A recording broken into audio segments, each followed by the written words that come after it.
Telespettatori di Antenna 3 Nord-Est, buongiorno, ben trovati per questa nuova edizione straordinaria dedicata all'emergenza coronavirus, a questa nuova settimana che si apre all'insegna delle nuove aperture come quelle dei centri estivi. Domani tra l'altro è anche la festa della Repubblica, quindi per qualcuno è anche ponte. Ci giungono notizie da Jesolo, dalla Treviso Mare, di file di auto, di turisti quindi che stanno raggiungendo la costa. Del resto nel weekend abbiamo visto anche l'assalto a Venezia da parte dei turisti veneti che in qualche modo si sono riappropriati della laguna, della città simbolo del Veneto. Quindi ci sono segnali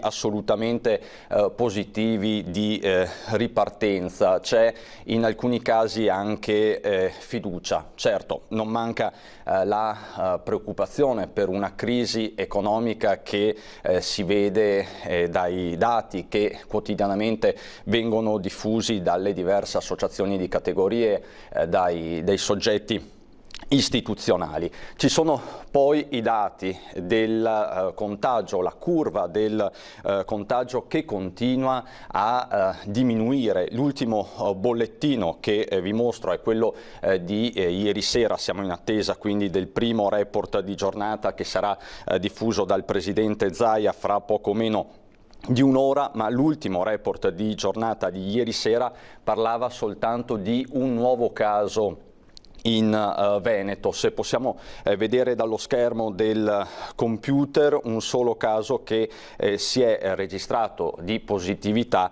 all'azienda ospedaliera di Padova. 0 i decessi che nella giornata di ieri si sono riscontrati nelle strutture sanitarie del Veneto, dove i posti letto occupati di terapia intensiva da parte di soggetti ancora positivi al virus sono soltanto 6. Quindi lo vedete anche da voi, i dati sono assolutamente in diminuzione. Questa quindi è la situazione dal punto di vista sanitario, ma dovremmo essere collegati, se non sbaglio chiedo alla regia, la vedo collegata, perfetto, con l'assessore regionale al lavoro e all'istruzione Elena Donazzan. Buongiorno Assessore.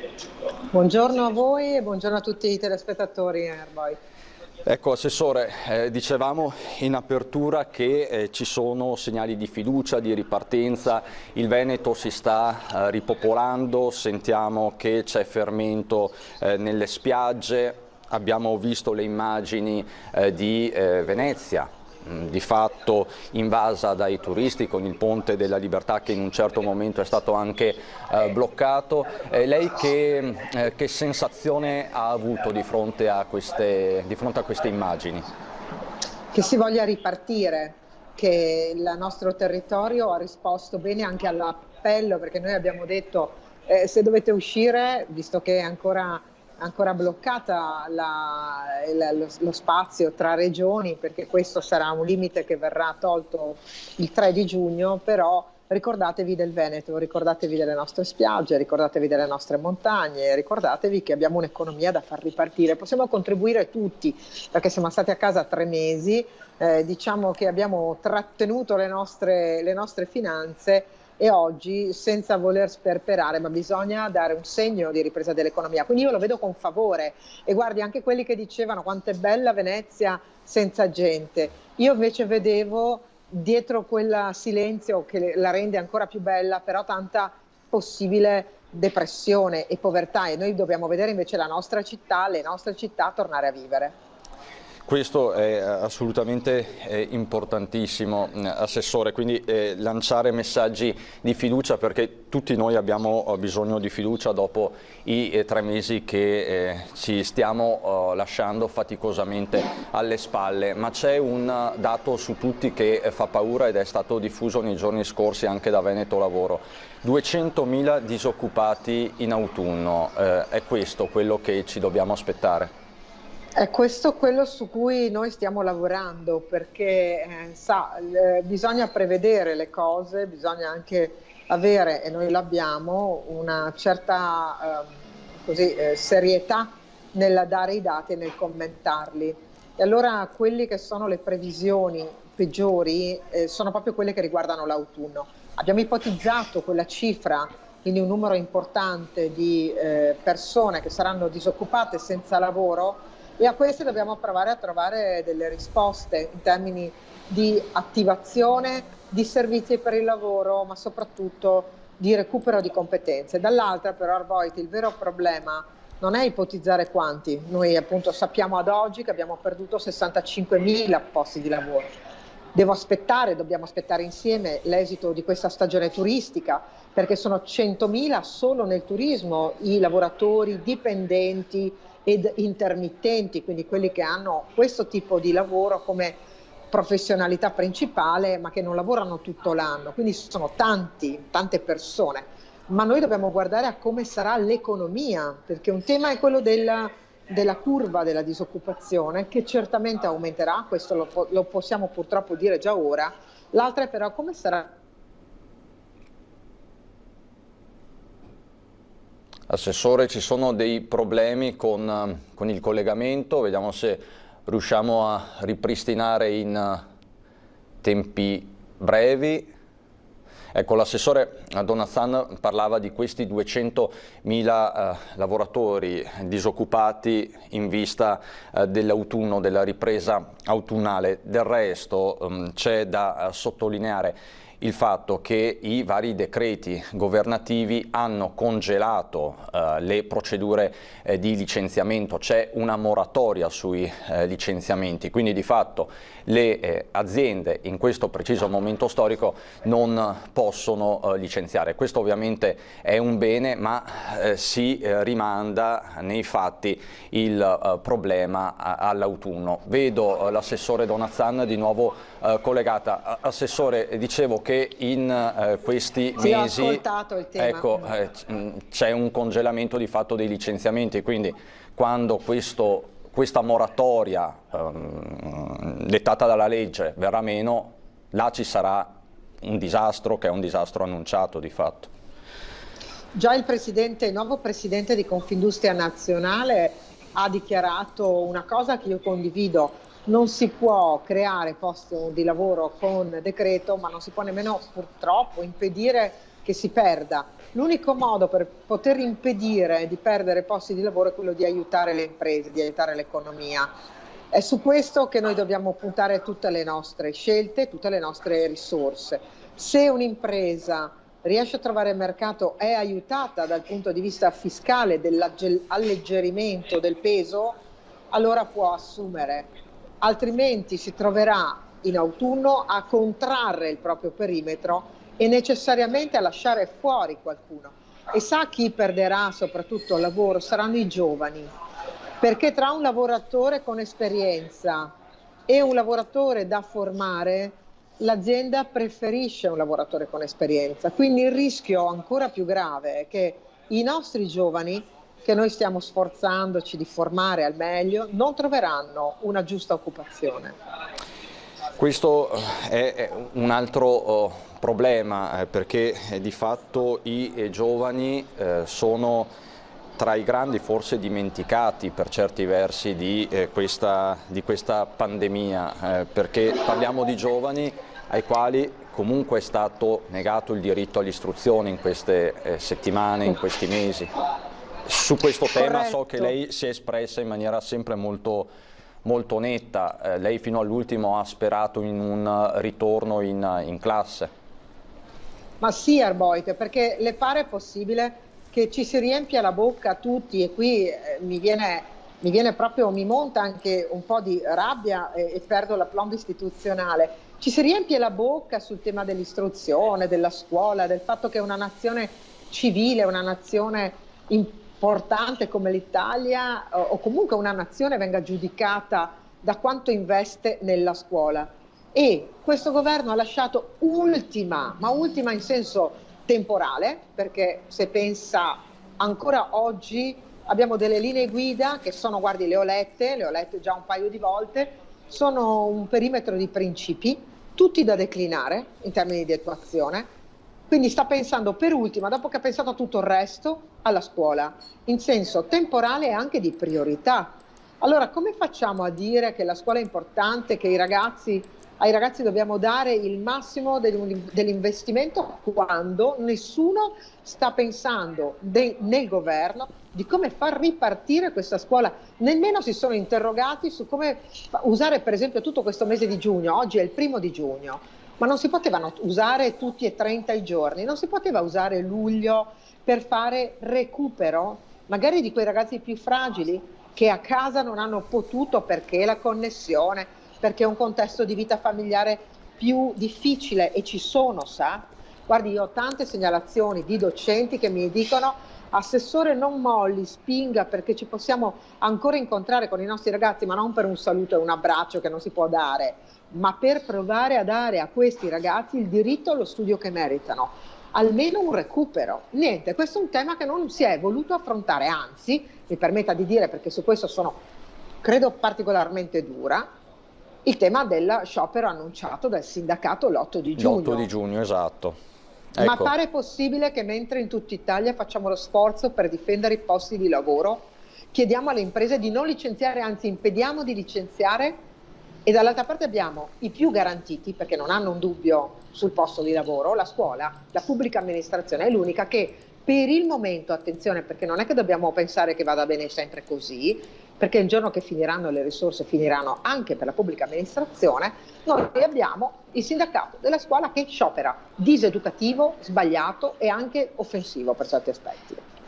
Questo sciopero va di fatto a cogliere due argomenti, quello dell'adeguamento infrastrutturale degli istituti scolastici e poi il famoso concorso, la nuova immissione dei docenti nelle graduatorie e quindi nelle scuole. Per lei quindi è in un momento inopportuno? Ma assolutamente. Guardi, potevano usare 1000 strumenti, potevano fare una lettera di rivendicazione, potevano chiedere degli incontri seri con un ministro che incontri non ne ha dato, ma lo sciopero, in un momento in cui l'Italia è in ginocchio, sì, cerca tutti di tornare a lavorare, non a scioperare. Io credo che sia l'atto più offensivo fatto proprio da chi è garantito. Guardi, sia il tema del concorso che quello dell'adeguamento degli spazi, possiamo dire che è una provocazione fatta anche più o meno in modo, sì, mi dà un po' l'idea dell'alibi, della giustificazione, non della serietà. Questi temi, che possono essere pur seri, andavano trattati diversamente. Decidono di fare sciopero solo perché il vice ministro aveva ipotizzato un ritorno a scuola all'ultimo giorno. Io ho più docenti che mi chiedono di tornare a scuola che non questi sindacalisti che dicono che a scuola non si deve tornare. E a proposito di sindacati, Assessore, la CGIL è particolarmente dura, è stata particolarmente dura con la Regione del Veneto per quanto concerne la riapertura da oggi possibile dei centri estivi. Cristian Ferrari, segretario CGIL, dice no al fai da te deciso da Zaia. La Regione va a derogare al DPCM, quindi al decreto governativo, e potrebbe creare problemi di sicurezza. Sul fronte dei centri estivi che cosa dici? Io dico che il Presidente Zaia ancora una volta ha fatto bene ad avere quel pragmatismo che si sposa con un supporto scientifico molto molto autorevole, più di chi aiuta a scrivere di DPCM, mi viene da dire. Quindi lei l'ha dato in apertura di telegiornale di questa edizione straordinaria, il bollettino, quindi quello è l'unico dato scientifico. Curva epidemiologica pari ormai allo 0, rischio molto basso, possiamo dire bassissimo, non lo dice la Donazzano, non lo dice l'Airboit, lo dicono i dati. Dall'altra parte abbiamo scritto noi tutte le linee guida possibili. Siamo la regione più credibile in questo campo, più del Comitato Tecnico Scientifico, certamente più del Presidente Conte con i suoi DPCM. Terza considerazione, noi vogliamo essere pratici, non si possono mettere delle regole che sono inapplicabili, perché a questo punto Allora, secondo la CGIL dovremmo stare tutti chiusi in casa e i nostri bambini chiusi in casa. Lei sa i danni che si stanno facendo a queste creature sotto l'aspetto psicologico e sociale? Vale meno la salute mentale di un bimbo? Vale meno la sua capacità e possibilità di stare tra pari? Vale meno il fatto che possa giocare con altri bambini? Guardi, viene a dire la nausea, insicurezza evidentemente, quindi a me pare un allarmismo fatto solo per fare un po' di provocazione. Mi spiace, ma noi rigettiamo al mittente, noi stiamo facendo tutto con grande attenzione, con credibilità e con pratica, con pratica. Lei, Assessore, guardando a settembre, che rientro a scuola vede per i nostri ragazzi? Guardi, io lo vedo rispetto a degli scenari e noi dobbiamo ipotizzarli tutti. Uno scenario dove il rischio è molto contenuto, come questo di questi ultimi mesi, e via via scenari in peggioramento. Oggi noi conosciamo molto di questo virus, sappiamo anche come si intercetta, abbiamo sperimentato sulla nostra pelle, sul nostro sistema organizzativo, modalità di intervento, quindi noi dovremo, e la Regione questo farà, noi predisporremo diversi scenari. Con chi? Con l'ufficio scolastico regionale, quindi col Ministero, con ANCI e con UPI, perché gli spazi, le scuole sono dei comuni e delle province, con le associazioni sportive, le associazioni culturali, perché se dobbiamo spacchettare una classe, se dobbiamo fare in modo che gli spazi siano i più ampi possibili, quindi che non ci sia concentrazione, vorrà dire che dovremo coinvolgere tutto un mondo che non sia solo quello della didattica, perché non mi risulta che il Ministero abbia intenzione di raddoppiare il numero di docenti, sarebbe improponibile e impossibile sotto l'aspetto finanziario della tenuta dello Stato. Quindi noi con spirito di praticità, come ci contraddistingue ormai la nostra capacità di fare amministrazione, nel rispetto degli scenari e della sicurezza lavoreremo su questo. Guardi Erboit, le do anche questa anticipazione, noi in settimana abbiamo l'incontro con la nona commissione e poi io ho convocato già un incontro con tutto il mondo della scuola, perché le linee guida sono state pubblicate venerdì, sono diffuse più che pubblicate. A partire da queste linee guida, che sono, come dicevo, solo principi macro, una fotografia dell'Italia, quante classi, quante scuole, quanti docenti, quanti studenti. Noi faremo lo scenario per il Veneto. Sarà una prima riunione, io darò una decina di giorni per ragionare di questo e poi avremo, immagino e spero, anche...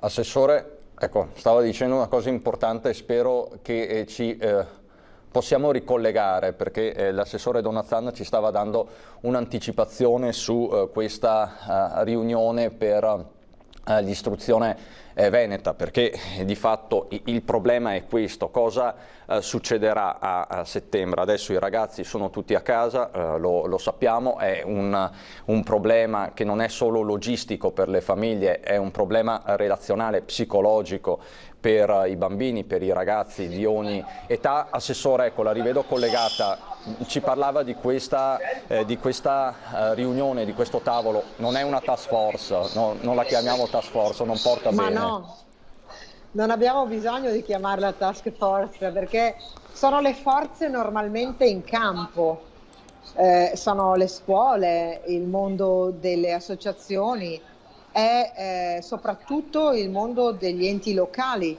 perché ricordiamoci che le scuole elementari e medie sono di proprietà dei comuni, proprio gli spazi, e le scuole superiori sono incardinate nelle province.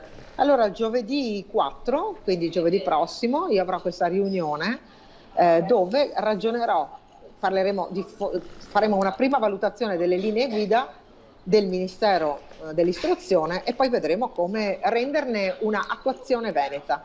Quindi una via veneta anche per l'istruzione, come c'è stata per tanti altri settori, diciamo.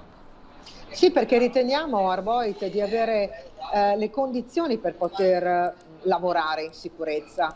Abbiamo un sistema sanitario territoriale e ospedaliero che è stato capace, che ha risposto. Abbiamo una direzione prevenzione che ha di fatto aiutato tutta Italia a scrivere linee guida, perché il Presidente Zaia ha sempre posto la realizzabilità degli intendimenti amministrativi. Se tu fai una legge o una regola, poni una regola che sia un'ordinanza del Presidente o un DPCM del Presidente del Consiglio dei Ministri, deve essere applicabile, altrimenti facciamo il libro dei sogni, anzi mettiamo restrizioni su restrizioni. Guardi, a mettere restrizioni non ci si mette nulla, poi però non possiamo lamentarci se i nostri ragazzi non andranno a scuola, se perderanno ore di lezione preziose, se secondo qualcuno non bisognerebbe nemmeno aprire i centri estivi, perché come ha detto lei i bambini hanno bisogno di socializzare. Il dato drammatico che ci viene restituito dai pediatri e dagli psicologi è che i bambini stanno soffrendo drammaticamente e non ci stiamo ancora occupando degli anziani, quegli anziani che abbiamo chiuso nelle case di riposo, che non hanno neanche potuto vedere i propri familiari. Ma lei si immagina come può stare di testa una persona in questo modo? Molti bambini hanno ripreso ad avere preoccupanti disturbi, paure, certo. E questo non è accettabile. E di questo ne abbiamo parlato molto anche in questi giorni con diversi psicoterapeuti che in queste settimane ci stanno aiutando anche ad affrontare questo. La lascio, Assessore, con queste parole di Bonaccini che sono state riportate dall'ANSA, che in qualche modo sono sulla sua stessa lunghezza d'onda, perché in queste settimane abbiamo capito che c'è una convergenza fra i diversi governatori anche al di là dei partiti politici e degli schieramenti. Qualche quota di rischio, dice Bonaccini, il presidente dell'Emilia Romagna, va presa, altrimenti non riapriremo mai. Mi pare che dopo il 4 di maggio, quando tornarono al lavoro 5 milioni di persone, la curva ha continuato a scendere. Dopo la riapertura del 18 maggio, proprio in questi giorni, si può fare una valutazione e si prova a ripartire. Quindi dice non ci può essere ripartenza se non ci si assume dei rischi e il nord produttivo ha bisogno di risposte veloci e dunque urgenti. Questo dice Bonaccini, di fatto citando anche il presidente di Confindustria, come ha fatto lei, Donazzan, Bonomi, sulla necessità quindi di arrivare probabilmente a uno shock fiscale che da tanto tempo si chiede. Lei parla di leva fiscale fondamentalmente e non di aiuti di Stato. Sì, guardi, io penso che se tutte le risorse che noi abbiamo usato in maniera molto, molto parcellizzata, a pioggia, è il termine diciamo che usiamo di norma, se noi le avessimo concentrate in una vera azione di sostegno all'impresa, avremmo avuto qualche ammortizzatore sociale in meno e qualche posto di lavoro in più. Di sicuro non si può continuare con la spesa dell'assistenzialismo di Stato, perché non abbiamo i soldi, neanche se l'Europa ce li dovesse dare, perché ricordiamoci che vanno restituiti. Se noi non abbiamo imprese che possono stare sul mercato e possono produrre, noi non avremo posti di lavoro. Questo deve essere chiaro a tutti, anche ai dipendenti pubblici, anche a quel sindacato che dice no, bisogna tenere chiuso. È profondamente sbagliato. Assessore Donazzan, grazie per il suo intervento, buon lavoro. Grazie a voi e buona giornata. Arrivederci, grazie. Andiamo adesso a Marghera, perché ci sta aspettando Ilaria Marchiori all'esterno dell'unità di crisi, perché come sempre fra poco meno di 40 minuti ci sarà la conferenza stampa del governatore Zaia. Buongiorno Ilaria. Buongiorno Cristian, buongiorno a tutti i telespettatori, come sempre siamo qui puntuali in attesa della conferenza stampa quotidiana del Presidente Zaia. Oggi ci sarà una novità, perché ospite, l'aveva annunciato proprio nei giorni scorsi, la dottoressa De Silvestro, per fare il punto sulla banca del plasma, e quindi scopriremo a che punto siamo e quali sono le novità e che cosa ci dovremo anche aspettare, quali sono stati gli sviluppi di queste intense settimane di studio da questo punto di vista. Ma oggi è una giornata importantissima anche perché è il 1° giugno e quindi il primo giorno in cui entra in vigore l'ultima ordinanza emanata dal Presidente Zaia e che tra i vari punti ha proprio quello che moltissime persone stavano aspettando, ovvero non più l'obbligo dell'utilizzo della mascherina nei luoghi all'aperto. Questa è già insomma una buona cosa per iniziare gradualmente ad indossare indossarla sempre di meno, salvo però, lo ricordiamo perché è importantissimo, nei luoghi chiusi, ovvero si dovrà continuare ad utilizzare ad esempio nei supermercati, nei negozi, all'interno dei mezzi pubblici, insomma bisognerà sempre averla con sé, però almeno all'aperto si potrà fare a meno di utilizzarla, a meno che, ha ribadito lo stesso Presidente proprio il giorno dell'annuncio, dunque venerdì scorso, non ci si trovi all'aperto in luoghi con assembramento, anche se in realtà non si dovrebbero creare perché la distanza andrebbe mantenuta, ma qualora ci fossero in qualche luogo, in qualche piazza un po' troppo affollata, in quel caso la mascherina si dovrebbe utilizzare, ed è anche il giorno insomma in cui potranno riaprire i centri invece termali, e dunque c'è molta soddisfazione anche nelle zone termali, ad esempio di Abano e Montegrotto Terme. Si è raggiunto insomma un buon accordo con i gestori, che si sono detti soddisfatti. A dire il vero, l'abbiamo visto proprio ieri attraverso anche i collegamenti con i colleghi che li hanno seguiti sia nelle spiagge che poi anche nelle strade, tantissime persone hanno deciso proprio di uscire. Forse era anche da prima del lockdown che non si vedeva così tanto traffico e così tante persone in giro. Venezia è stata assalita dai turisti, però lo specifichiamo tutti veneti, e quindi tutti i veneti che hanno deciso di andare a visitare la laguna, magari credendo di vederla un po' libera, come l'abbiamo fatta vedere anche noi più volte in questi mesi nelle nostre immagini. Invece così non è stato, perché anche se con meno persone però è tornata un po' la Venezia affollata di sempre. Questo è stato in realtà il ragionamento che si è sentito proprio da più parti, no?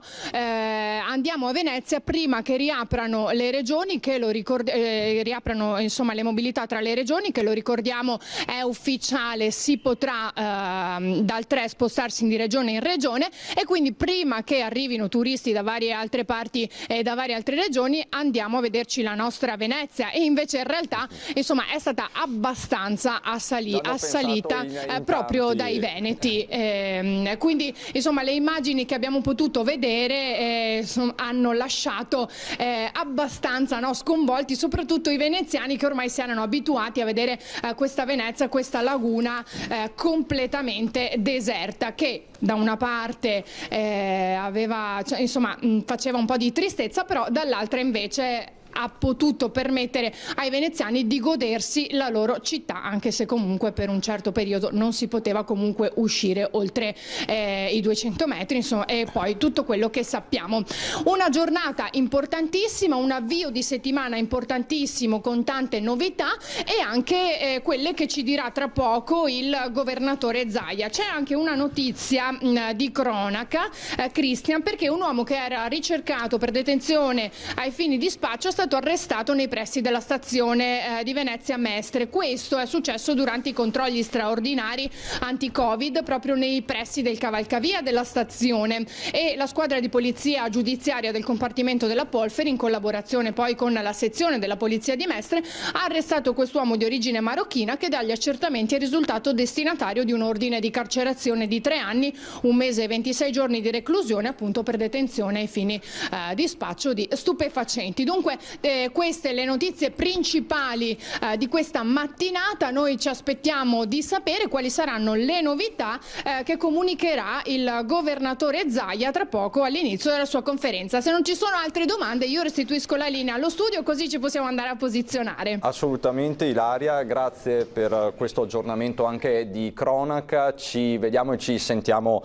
dopo per commentare anche la conferenza stampa del governatore. Insomma, i temi sul tavolo continuano a essere tantissimi nella giornata in cui si dice addio di fatto alle mascherine, perlomeno all'aperto. Questo deve essere il messaggio. Non c'è più l'obbligo di indossarle all'aperto, ma resta l'obbligo di indossarle nei locali, al chiuso, quando si fa la spesa, nei bar, nei ristoranti.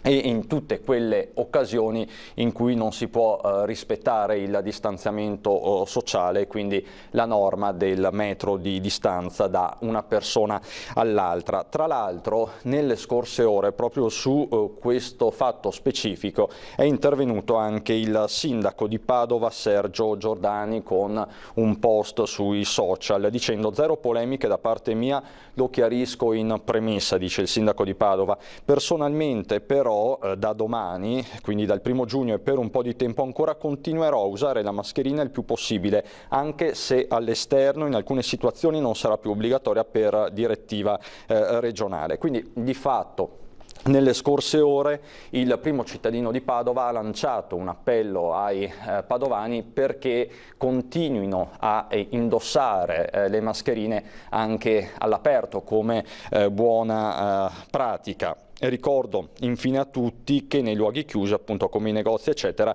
resta sempre obbligatoria, diciamo una sorta di moral suasion, non ci sarà nessuna ordinanza. Del resto il sindaco di Padova Giordani si era scagliato nei giorni scorsi contro le immagini della movida selvaggia che in alcune nottate ha preso forma e sostanza nelle piazze e nelle vie del centro di Padova, quindi da qui probabilmente anche questa sua presa di posizione per una cautela maggiore. Continueremo a occuparci soprattutto di turismo dopo la pubblicità.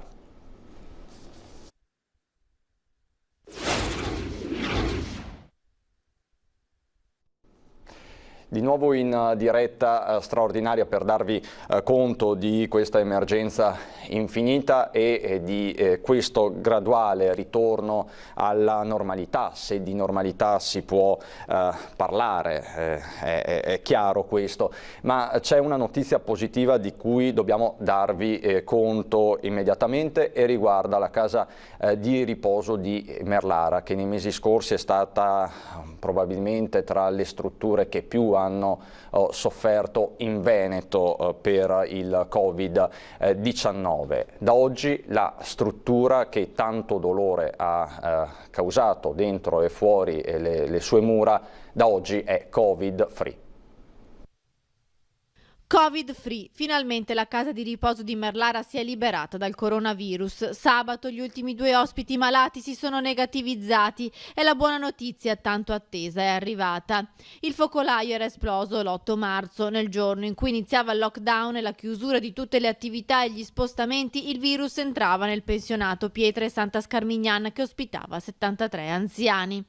Oggi, dopo mesi di sofferenza e paura, ne rimangono 39. Uno è ancora ricoverato a Schiavonia, ma è in fase di miglioramento. L'ultima vittima invece è deceduta, è un 85enne morto mercoledì scorso. Non tutte le vittime però sono dovute al Covid, specificano i responsabili della struttura. Alcuni anziani sono deceduti per cause naturali. Sarebbero 31 gli ospiti morti dopo essere risultati positivi al virus. Il numero più alto registrato in una casa di riposo per la provincia di Padova. Una quindicina anche gli operatori che si sono ammalati, tanto che ad aprile è intervenuto anche l'esercito inviando un medico e 5 infermieri militari per dare una mano ai dipendenti rimasti ormai stremati dai turni.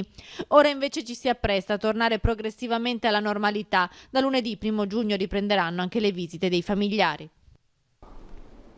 Questo quindi a Merlara. Adesso vi mostro le immagini, probabilmente le avete già viste perché in queste ore hanno fatto il giro d'Italia. Sono immagini di gioia, di festa che arrivano dall'ospedale di Jesolo. L'ospedale di Jesolo nei mesi scorsi era divenuto ospedale Covid, quindi per il trattamento dei soggetti affetti da coronavirus. Ebbene, da ieri l'ospedale non è più un ospedale Covid, quindi vi mostriamo la gioia dei medici, eccola qua.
Insomma, è la fine di un incubo per tutti, non solo per i pazienti, per i familiari, ma anche per il personale sanitario, medici e infermieri che hanno di fatto fatto la differenza nelle ultime settimane, negli ultimi mesi, hanno curato decine di pazienti anche a Jesolo. A Jesolo vi abbiamo raccontato tra l'altro molte storie, ci siamo collegati con dei pazienti che si trovavano in terapia nelle zone ovviamente non critiche, però in questi mesi veramente ci sono state tante storie e tanti volti. Quindi dal fronte sanitario arrivano belle notizie, sono quelle notizie che ci danno la fiducia per ripartire.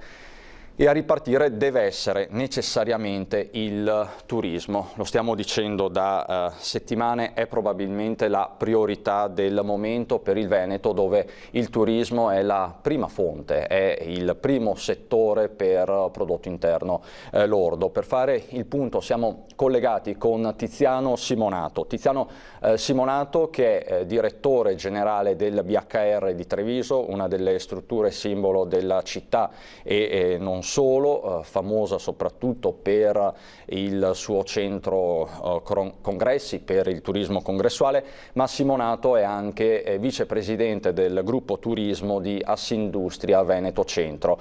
Buongiorno Simonato. Buongiorno a voi e a tutti i telespettatori.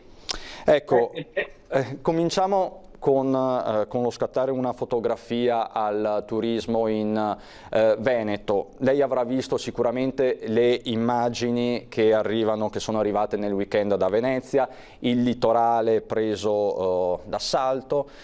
Che sensazione ha avuto vedendo queste immagini? Innanzitutto l'immagine più bella l'ho vista poco fa dal vostro servizio, perché garantire sicurezza e salute è la prima esigenza per chi intende affrontare un viaggio. Vedere che i medici, gli operatori sanitari dell'ospedale di Jesolo festeggiano la fine di questo, proprio come ha detto bene lei, questo incubo, dà un segnale forte anche di una ripresa della normalità, che è l'elemento essenziale per poter iniziare a ragionare e per far arrivare dei turisti in un territorio. Infatti mi piace molto lo slogan del nostro assessore al turismo Federico Caner, che ha indicato le nostre spiagge Covid free. È un bel segnale, perché in effetti questo weekend, concomitante anche con il ponte del 2 giugno, ha visto già una ripresa delle attività lungo il litorale adriatico. Ovviamente cominciano a piccoli passi a ripartire anche le attività turistiche nei centri storici, nelle città d'arte, e qui lancio all'assessore la provocazione che in più di un'occasione abbiamo già avuto modo di dirgli, dovrebbe indicare anche in tutte le occasioni di incontri internazionali che egli avrà a breve anche per favorire i flussi turistici dall'estero, in particolare cercando di ricucire quei rapporti che in questo periodo si sono incrinati con l'Austria, cercare di sdoganare anche lo slogan città d'arte venete Covid free, perché dobbiamo far passare il messaggio che non soltanto le spiagge sono state attrezzate garantendo il distanziamento sociale superiore addirittura a livello nazionale dai 12 metri quadrati anziché i 10, quindi qua la Regione Veneto, essendo la prima regione turistica d'Italia per presenze turistiche, ricordiamo l'anno scorso sono stati superati 71.200.000 presenze, si distingue anche per la capacità di saper cogliere anche in questi momenti l'essenziale e dare maggiori garanzie a chi decide di trascorrere qualche giorno di vacanza, noi speriamo più di uno, nel nostro territorio. Ecco, l'attività però dei centri storici fa un po' più fatica rispetto al turismo cosiddetto tradizionale, quello balneare, quello della montagna. Con piacere oggi assisto anche alla ripresa delle attività termali, quindi il termalismo, grazie all'ordinanza 55 del nostro governatore Zaia che si slancia sempre in avanti per aiutarci a ripartire al più presto. L'ordinanza prevede da oggi anche la riapertura dei centri termali e una grossa parte dei nostri associati appunto ad Assindustria Veneto Centro, al nostro gruppo turismo, fanno proprio parte della zona termale di Abano e Montegrotto. E loro possono finalmente ripartire, cominciare a ripartire magari con un turismo domestico. Fra qualche giorno si apriranno anche finalmente i confini regionali, quindi gli ospiti che abitualmente potevano arrivano nel nostro territorio dalla Lombardia e dalle altre regioni confinanti, potranno finalmente godere anche qualche giorno di vacanza nel nostro territorio, aspettando con vivo interesse ovviamente la riapertura delle frontiere, che ovviamente per noi il turismo straniero pesa per il 70% rispetto al turismo domestico nel nostro territorio. Di conseguenza la riapertura delle linee aeree, quindi la possibilità di accogliere i turisti dall'estero, per noi diventa fondamentale. Anche perché, Simonato, per esempio nel caso del BHR, ma di tante strutture che sono all'interno, il fatto che gli aeroporti siano funzionanti e operativi fa la differenza. Guardi, io un sospiro di sollievo l'ho avuto quando ho saputo che l'aeroporto di Treviso ha iniziato ad avere qualche atterraggio. Di conseguenza mi fa pensare che a breve, insomma, anche le compagnie aeree low cost, che comunque collegano gran parte del nord Europa e del sud Italia con Treviso in particolare, possano ritornare a portarci i turisti nel nostro territorio, prima di tutto, anche perché i 3 scali aeroportuali di Verona, di Venezia e di Treviso collegano praticamente la regione del Veneto in tutte le sue parti e consentono anche l'organizzazione di congressi internazionali che sono, almeno per quanto riguarda il nostro territorio, l'elemento fondamentale per far ripartire le attività. Ecco Simonato, proprio qui volevo arrivare con lei principalmente. Lei è direttore di una grande struttura trevigiana che ruota attorno ad un centro congressi. Il turismo congressuale è un po' il convitato di pietra di questo periodo. In pochi ne parlano, ma i congressi fanno la differenza per molte strutture ricettive, soprattutto le più grandi. Nel Trevigiano abbiamo tutta la zona del Terraglio, Mogliano, Preganziol, Quarto d'Altino. Il turismo congressuale è una realtà, però i congressi sono degli assembramenti. Come la risolviamo questa faccenda? Allora, la scorsa settimana, assieme ai colleghi di Confindustria Veneto Turismo e di Verona Fiere, abbiamo avuto un piacevole incontro, seppur virtuale tuttora, con l'assessore Canere, con la direzione turismo della Regione Veneto. Abbiamo presentato i protocolli e le linee guida di Federcongressi, proprio perché in assenza di una normativa specifica che consente la riapertura a livello nazionale, i delegati regionali di Federcongressi hanno bussato le porte a ciascuno di loro alla propria regione per chiedere ai governatori di fare un passo in avanti, e noi sappiamo che il nostro governatore ne ha fatti anche più di uno in avanti. Di conseguenza siamo convinti che le linee guida che abbiamo presentato e sono state recepite dall'assessore Canere e dalla direzione turismo della Regione Veneto, completando i protocolli sanitari già approvati dalla direzione sanitaria della Regione per quanto riguarda l'accoglienza turistica e la ristorazione. Quindi adesso, con i protocolli e le linee guida che consentono l'organizzazione, cosiddetti assembramenti, ma non sono assembramenti, ricordiamoci, l'organizzazione di attività congressuali e fieristiche, a questo punto la filiera è completa, insomma la ripartenza dovrebbe essere al completo. Ecco, ci può fare un esempio di questo, cosa prevede questo protocollo di sicurezza calato sulle realtà congressuali? Cosa significa meno posti nei centri congressi? Che cosa? Misure di sanificazione straordinaria? Ci faccia qualche esempio. Allora, prima di tutto va garantito il distanziamento sociale e quindi deve essere garantito 1 metro di distanza fronte, retro e ai 2 lati ad ogni partecipante ad una riunione in un locale chiuso. e almeno a 2 metri dal relatore che parla. Ovviamente fino a quando sono prescritte si dovranno utilizzare i dispositivi di protezione individuale, per intenderci le mascherine, non i guanti, almeno per adesso. Ma la cosa interessante, nelle linee guida di Federcongressi sono state normate proprio le procedure di accreditamento del congresso, perché di fatto un congresso, una fiera, stiamo parlando di fiere professionali, non delle fiere che si organizzano all'aperto d'estate, ma le fiere organizzate per attività economiche, quindi i partecipanti sono tutti preregistrati, di conseguenza si può risalire alla provenienza, a chi sono e tenerli costantemente monitorati.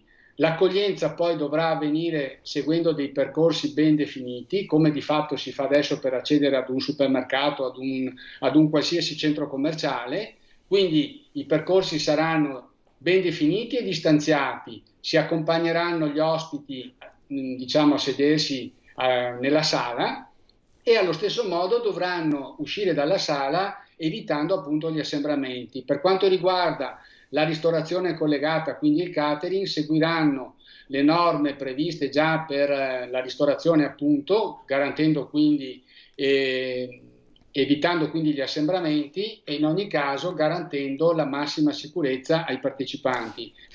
Poi dopo sta alla singola realtà, alla singola struttura valutare norme ulteriormente rassicuranti. Questo può diventare anche un'attività di marketing che serve a garantire ancora di più la qualità e l'accoglienza specifica in questo periodo di quella determinata location. Simonato, avete già parlato di date di riavvio dell'attività congressuale? Allora, sulle date noi abbiamo chiesto ovviamente anche qua alla Regione Veneto di fare un passo in avanti, perché per esempio ho sentito prima la dottoressa Donazan, l'assessore Donazan che parlava assieme a lei dell'Emilia Romagna. L'Emilia Romagna come il Veneto si stanno sempre distinguendo per qualche slancio per favorire una certa parte di attività economica che magari il governo in questo momento non ha preso in considerazione. In tal senso l'Emilia Romagna si sta già organizzando per autorizzare le attività congressuali e fieristiche addirittura da questa settimana, se non a più tardi dalla prossima. Ad ogni buon conto noi pensiamo che il 15 giugno sia la data già prevista per la riapertura al pubblico di cinema e teatri, e la Regione Veneto si è già espressa anche per la ripartenza delle discoteche e delle sale da ballo, quindi praticamente un libera tutti per quanto riguarda le attività economiche, ma dei congressi purtroppo non si è parlato, anche se in realtà nell'ordinanza 55 del 29 maggio sono già autorizzate nel nostro territorio regionale le attività di formazione professionale anche non da remoto ma in presenza, quindi se si possono organizzare riunioni per attività di formazione, i congressi sono prevalentemente formazione, oltre che ovviamente riunioni per presentazioni di prodotti e per attività commerciali, ma di fatto sono delle riunioni di persone che si incontrano per formazione. Di conseguenza già in sé l'ordinanza del 55 del 29 maggio dà un minimo di via libera alla nostra attività, ma formalmente non è stata ancora indicata una data, ed è questo che abbiamo chiesto all'assessore Caner e ovviamente alla direzione del turismo, e loro ci hanno indicato che sicuramente ne provvederanno a più presto, insomma, perché ci deve essere proprio una data specifica di autorizzazione come lo è stata per tutte le altre attività economiche. Al massimo il 15 giugno, insomma. Ecco, Simonato, le chiedo la sua esperienza. Qui lei ci ha fatto un ragionamento generale in qualità anche di vicepresidente del gruppo turismo di Assindustria Veneto Centro, realtà quindi che rappresenta decine di grandi strutture in tutta la regione, soprattutto tra Treviso e Padova, distretto termale e città d'arte. E venendo al BHR di Treviso, io e lei ci siamo visti all'inizio dell'emergenza, sono stato da lei in albergo mentre chiudeva di fatto i battenti. Sono passati 3 mesi. E come ha affrontato questa emergenza anche da un punto di vista occupazionale? Cosa è successo al BHR? Allora, purtroppo, come lei ha giustamente ricordato, il famoso 23 febbraio ci ha visto bloccare proprio l'assemblea di Federprogressi che per la prima volta si sarebbe svolta a Treviso. Però sono ottimista nel pensare che la riproporremo sicuramente a novembre. Ecco, una data più o meno l'abbiamo già pensata. Ma tornando al punto, dal 23 febbraio abbiamo tentato in tutti i modi di tenere l'occupazione e tenere la struttura aperta per una settimana, addirittura fino ai primi di marzo, ma ci siamo resi conto che una struttura delle dimensioni del BHR, ma non è l'unica nel nostro territorio, perché anche strutture più piccole a livello dimensionale come numero di camere, ma che hanno ovviamente un impatto forte sull'organizzazione degli eventi, parlo anche delle dimore storiche per esempio che accolgono matrimoni, cerimonie, feste, che in questo momento sono tutte ferme e cancellate. Va ricordato che anche questo comparto ha bisogno di una ripresa e di un importante sostegno economico che tuttora i provvedimenti fino ad ora visti non sta dando. Il voucher per il turismo, per esempio, non le è piaciuto particolarmente, mi pare di capire. Poi arrivo anche a questa bellissima soluzione, però intanto volevo solo completare dicendo che da 100 giorni, come ha detto il Presidente Zaia l'altro giorno, di inizio del lockdown, la nostra struttura è rimasta praticamente ferma con i lavoratori in cassa integrazione, che per noi vuol dire fondo integrazione salariale, ovvero FIS, e purtroppo anche se ci sarà la data di ripartenza fissata, augurandoci entro il 15 di giugno, per la riapertura delle attività congressuali e fieristiche, la nostra struttura non potrà riaprire se non ai primi di settembre, augurandoci che già in quella data ci riconfermino dei congressi che abbiamo già spostato un paio di volte proprio a causa dell'emergenza, sperando che appunto questi poi si svolgano con le modalità che abbiamo detto prima. E quante persone ruotano attorno al BHR tra dipendenti fissi, collaboratori? Esatto, noi abbiamo 30 dipendenti fissi, poi abbiamo una ventina di operatori a chiamata che ovviamente collaborano con noi quando ci sono i grandi eventi, appunto. Poi c'è tutto l'outsourcing, l'indotto relativo alle pulizie della struttura, quindi noi diamo lavoro mediamente a 60 persone. Poi c'è tutto l'indotto dei fornitori che gravitano intorno ad una struttura di questo tipo. E quando c'è un evento, voi sapete che l'evento si porta con sé tutta una serie di attività collaterali che sono appunto i trasferimenti, e quindi i mezzi di trasporto, gli autonoleggi con conducente, i pullman, e poi ci sono i traduttori, i simultanei, ci sono i service che servono appunto a fornire le attrezzature che di cui la struttura non dispone. E quindi un altro settore che in questo momento è completamente fermo, cioè tutto ciò che gravita intorno ai servizi dedicati all'attività congressuale. Ecco, immaginatevi l'impatto economico negativo che questa situazione sta portando al nostro settore in generale. Certo, e questo vale per molti alberghi, dicevamo prima, anche della Marca e delle città soprattutto, che ruotano attorno all'attività congressuale. Un'ultimissima battuta, un flash, proprio 10 secondi, Simonato, perché ci dobbiamo collegare con Marghera. Dicevamo questo voucher per il turismo, mi pare che non la soddisfi. No, allora non soddisfa me, non soddisfa neanche i colleghi del turismo di vacanza, purtroppo. Ecco, Simonato, la devo interrompere perché è arrivato il governatore. Noi ovviamente ci sentiamo presto, la ringrazio. Arrivederci, buon lavoro. Poi passerò la parola, che qui come graditissima ospite ci parlerà poi di tutta la partita del plasma, delle cure con il plasma e quant'altro. Però prima vi do, come di consuetudine, il bollettino e diamo un aggiornamento dei dati. Totale tamponi ad oggi processati in Veneto sono 677.092, sono 7.004 più di ieri.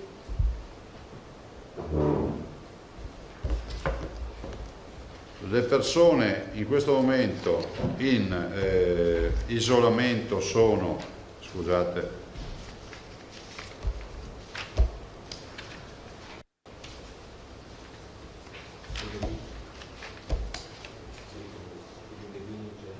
non avete, ecco perché non lo trovavo. Il numero dei positivi sono 19.154, sono 2 in più di ieri, quindi capite che l'incidenza è bassissima dei positivi sui tamponi processati.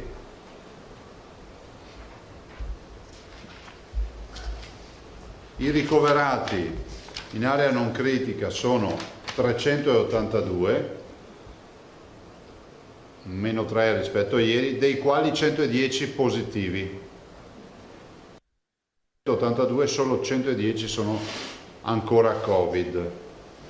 Le terapie 29, dei quali solo 6 sono Covid, sono ancora positivi.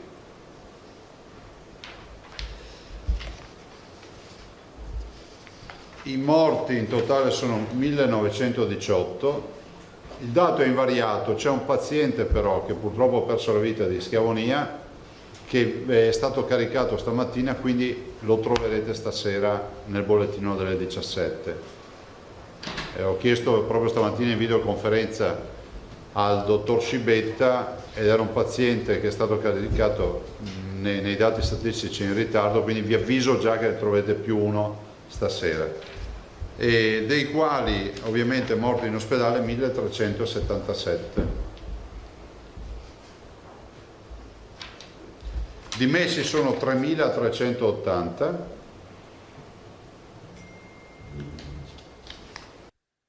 sono 76.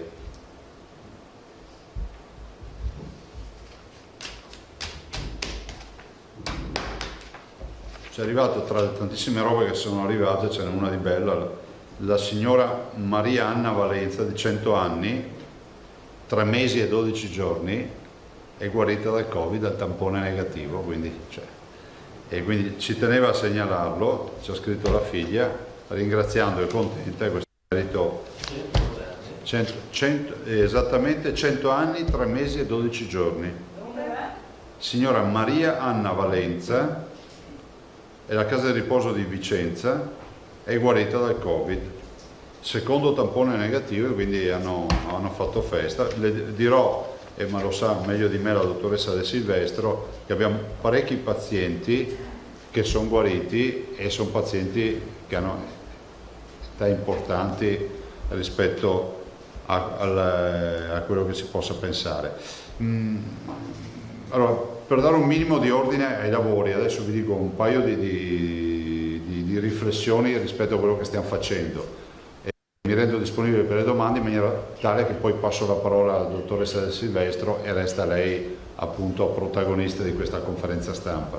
A me interessava dire questo, che stiamo portando avanti tutte le linee guida, di fatto le abbiamo chiuse tutte, quindi abbiamo tutta la partita dei teatri, che sapete, dei cinema, dei locali di intrattenimento, quindi delle discoteche, del tema dei casinò e delle sale da gioco.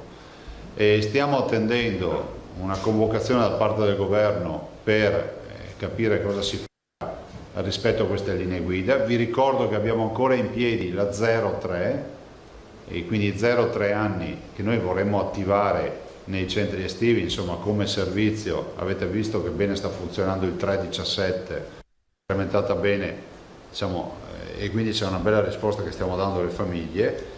E dico che siamo ancora in piedi con lo 03 ed è scandaloso che nonostante siano passati 10 giorni e con le linee guida approvate unanimità da tutte le regioni, ancora a tutt'oggi, in virtù, a questo punto è bene dirlo, di un dibattito interno tra ministri al governo, non si sono date delle risposte. Per quanto riguarda gli spostamenti, vi confermo la mia posizione di assoluta contrarietà nel chiedere o imporre limitazioni a chi viene in Veneto. Io penso che sia fondamentale che ci sia la libera circolazione. Nella responsabilità ci sono delle regole da rispettare, che sono quelle dei dispositivi. Ecco, qualcuno cerca di fare, magari di dare interpretazioni non giuste alle scelte che abbiamo fatto con le ordinanze. Vorrei ricordare che il dispositivo, ovvero la mascherina, oggi viene utilizzato il dispositivo secondo le regole previste dal DPCM, quindi non c'è nessuna volontà di far prove muscolari o di fare i primi della classe. Vi ricordo che il DPCM prevede ambienti chiusi oppure all'aria aperta quando non c'è distanziamento sociale, quindi c'è assembramento. Per quanto riguarda in generale le attività negli spostamenti, auspico che si risolva la partita della Grecia. Ho visto che i greci dopo le dichiarazioni sono partiti da tutto chiuso, sono degli appestati, poi hanno ridotto il numero delle regioni, dopo hanno detto fino a luglio, insomma un passetto alla volta. Spero che i greci tolgano questa idiozia di regolamentazione, e io non devo andare in Grecia, ma lo dico per un fatto anche di giustezza, visto e considerato che è bene ricordare che la Grecia si trova in area Schengen, non è solo in Europa, è anche in area Schengen, a differenza della Croazia. La Croazia ha aperto a tutti, la Grecia, e non è in area Schengen, c'è ancora la dogana in Croazia, la Grecia è in area Schengen e non apre a tutti, quindi è anche, come si può dire, è anche incomprensibile questo atteggiamento. È vero che il tema della chiusura delle frontiere resta una competenza esclusiva degli Stati membri, ma è altrettanto vero che siamo in Europa e l'Europa dovrebbe gestire, diciamo, queste movimentazioni anche da un punto di vista sanitario. Io non aggiungo altro perché voglio passare la parola alla dottoressa Del Silvestro. Se avete domande per me, se no passo subito la parola. La vicinanza, Donato mi aveva già dato di gomito. Alba, continuiamo. Buongiorno Presidente. Prego. Ieri abbiamo assistito a delle scene abbastanza ad effetto sui treni, a bordo dei treni sovraffollati, tanto che la Polfer ha dovuto far scendere i viaggiatori in esubero a Treviso. A Venezia file da stadio. Francamente si ha l'impressione che siamo passati dal lockdown alla ressa da stadio, nel senso che lei ci aveva parlato di un'interlocuzione con Trenitalia, con Ferrovie dello Stato, però sembra che questo non abbia avuto effetto. Ma guarda, io dico che ho visto anche questa mattina l'assessore De Berti è invitato qui domani, quindi vi parlerà e vi darà anche le ultime notizie di giornata domani mattina. Vi dico che questo è l'effetto, da un lato, ed è quello più importante, della riduzione della capacità dei treni, perché sono state ridotte queste capacità del 50%, questo lo sapete meglio di me. Quindi se tu riduci il 50%, per avere la stessa capacità di trasporto devi raddoppiare i treni del 50%, devi raddoppiarli.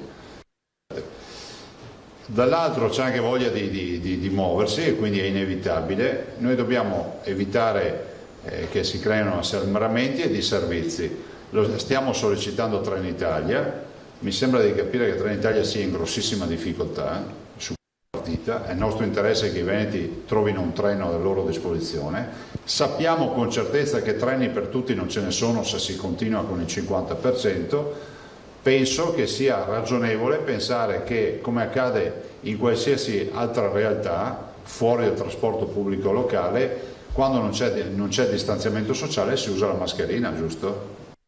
Perché vai al supermercato, vai al bar, vai da qualsiasi parte e usi la mascherina. Io penso che bisogna rivedere anche le regole del trasporto pubblico locale, perché con questo sistema, quando riapriranno le scuole, il caos totale. C'è già adesso il caos, sarà totale, planetario. Quindi domani c'era la Sole De Berti, vi darà anche le ultime notizie dalle interlocuzioni con Trenitalia. Scusi, cosa intendi? Intendo dire che io faccio parte di quelli che pensano che si possa avere un treno con la capacità dell'omologazione, quindi standard, con la mascherina. Cioè, adesso oggettivamente, guardate, in questa sala voi siete seduti uno a fianco all'altro ma avete la mascherina. Come in aereo, come dappertutto. Se no, gli aerei, c'è qualcuno che adesso avanza anche tutto il ragionamento degli aerei, ok, però rendiamoci conto che vuol dire che il sistema implode, è inevitabile. A volte i treni si riempiono, c'è anche gente in piedi. Rispetto a questo rischio. Scusa collega, ma noi di solito andiamo per ordine. No, era con il tempo. Sì, guarda, allora io penso questo, penso che i treni sono i mezzi di trasporto che hanno un'omologazione. Per cui deve essere aspettata l'omologazione, nel senso che tutti i mezzi di trasporto hanno l'omologazione di posti seduti e posti in piedi, cioè proprio rientrano nell'omologazione. Punto, quello deve essere il rispetto. E appunto Tosato doveva concludere, poi toccava l'avanzare. Sì, un'altra domanda che riguarda invece domani. Domani c'è questa manifestazione del 2 giugno del centrodestra nazionale, al quale lei ha detto che non può partecipare per via degli spostamenti extra regione. Però in Veneto ce n'è una alle 11:15 in piazza Ferretto a Mestre. Lei parteciperà? Noi abbiamo una videoconferenza e cercheremo di far combaciare tutte le cose. Quindi ci sarà? No, ho detto questo, tutti i giorni mi domandate la stessa roba. Se lei ci avrete la mia foto con le bandiere, vedrete che ce l'avrete. No, se lei ci dà una risposta definitiva non glielo chiediamo più. Io voglio che me lo chiediate anche domani. No, ma guardate, io la manifestazione la sostengo. Ho visto l'orario e l'orario per noi è proibitivo, perché in quella fase della mattina voi sapete che siamo con la solita videoconferenza eccetera, ma non c'è problema, troveremo il sistema per risolvere il problema. Dopodiché c'è anche il tema degli assembramenti, per cui è fondamentale che siano, ovviamente, che tutti noi dobbiamo gestire con oculatezza questi passaggi. Alda. Presidente, buongiorno. Sul tema ancora dei trasporti, lei ha mandato questa lettera al Presidente del Consiglio dei Ministri e l'ha mandata per conoscenza anche ai parlamentari, deputati e senatori veneti, in modo che il tema sia sostenuto a livello parlamentare. Ha avuto risposte? No. Neanche da parte del Ministro dei Trasporti? No, al momento no, Alda. Considerate che noi sul fronte del trasporto pubblico locale sappiamo che si sta creando una voragine sul bilancio di oltre 100 milioni di euro, perché questo è quello che sta accadendo. Quando lei diceva ieri e oggi ribadiva Trenitalia, abbiamo l'impressione che sia in forte difficoltà, e ieri ci diceva appunto che rischiano di non arrivare i treni, 78 treni che dal 2019 al 2023 erano attesi qui. Ha qualche segnale in più, ha qualche notizia in merito o no, è solo una percezione? È una percezione che però va a cozzare con quello che sono poi i risultati finanziari di tutta questa partita, visto e considerato che io ho visto, mi sembra che ieri c'è Ragazzi, non posso parlare dentro l'azzo, prendo il microfono però stiamo sempre pensando di svuotare il mare con un secchio, cioè non funziona così, cioè bisogna tornare alle capacità di prima, con la messa in sicurezza, e prendere atto che è così, anche perché oggi materiale rotabile, come lo chiamano loro, cioè treni in più non ce ne sono, cioè non è che se ci fosse un parco macchine dice facciamo i vagoni, facciamo i treni raddoppiamo i vagoni nei treni, li allunghiamo, sono queste robe che ci vengono normali nel pensiero, non esistono perché non c'è il materiale. Il tema che non ci siano più treni vale ancora di più per il Canal Grande, cioè si possono anche raddoppiare o triplicare i vaporetti, ma certo, fisicamente non ci stanno. Altro aspetto. Quindi la sua proposta, ripristiniamo la capienza dell'omologazione, che ne so, 200 posti, 200, si può fare. Dal punto di vista sanitario non ci sono rischi, dice? Ma questo lo dobbiamo far dire ai sanitari, io penso che però debba essere affrontato, perché se passa questo principio vuol dire che allora tutto quello che è assembramento gestito con la mascherina non funziona più. Ce lo diranno gli esperti poi, no? Però penso che per la proprietà transitiva sui luoghi, Frado mi ricorda Bottacin che a 1 metro di distanza sui luoghi di lavoro si sta senza mascherina in virtù di un accordo nazionale dal 13 di aprile quell'accordo. Vi ricordate i codici Ateco, 10 aprile, poi fecero il raccordo il 13. Quindi Frado, giusto quello che dice Bottacin, a maggior ragione, se in fabbrica puoi stare a 1 metro senza mascherina, a 1 metro con la mascherina ci puoi stare in un mezzo pubblico. Ci stiamo anche in auto con la mascherina. Io ieri sono andato via 4 persone in auto non conviventi con la mascherina, e oggettivamente l'abitacolo, una macchina fra l'altro piccola, non è che ci desse più spazio di un treno o di qualcos'altro, quindi ci sta. Emiliano. Buongiorno a tutti voi. Le chiedo, Presidente, un veloce commento. Quando dovevamo indossare la mascherina abbiamo fatto un po' di capricci. Adesso che possiamo toglierla, ho notato, almeno è una mia impressione, ce l'hanno su tutti. Quindi chiedo, è paura o ormai è diventata una consuetudine, un'abitudine, quindi ormai vivremo sempre con questa mascherina? Grazie. Ma guarda, se funzionasse così direi uscite, fate casino, riempite le piazze, così tutti stanno a casa, no? No, io penso che ci sia giustamente il senso di responsabilità dei cittadini e non deve neanche passare l'idea che Zaia ha tolto la mascherina. Zaia ha applicato la legge che dice che la mascherina la porti nei locali chiusi, il supermercato, la farmacia, l'ufficio postale, insomma dove ci vai, e anche se vai al ristorante che si entra con la mascherina, la mascherina viene tolta nel momento in cui ti sei seduto al tavolo. Se ti alzi per andare in bagno ti metti la mascherina e vai in bagno con la mascherina, e nei luoghi aperti dove c'è l'assembramento, le code, per dare un'idea, no? Se vai a passeggiare non serve la mascherina. Sarà un accessorio che ci porteremo, insomma, per qualche mese ancora in borsa, in tasca, e dopodiché pian piano lo abbandoneremo. Ok? Grazie. Non ho visto Alda. Prego Alda. Solo un chiarimento tecnico. Ieri ci siamo lasciati, ieri mattina, con 1917 vittime e c'era stato il collega della RAI che aveva fatto il confronto con il disastro del Vajont. Poi in serata sono diventati 1919.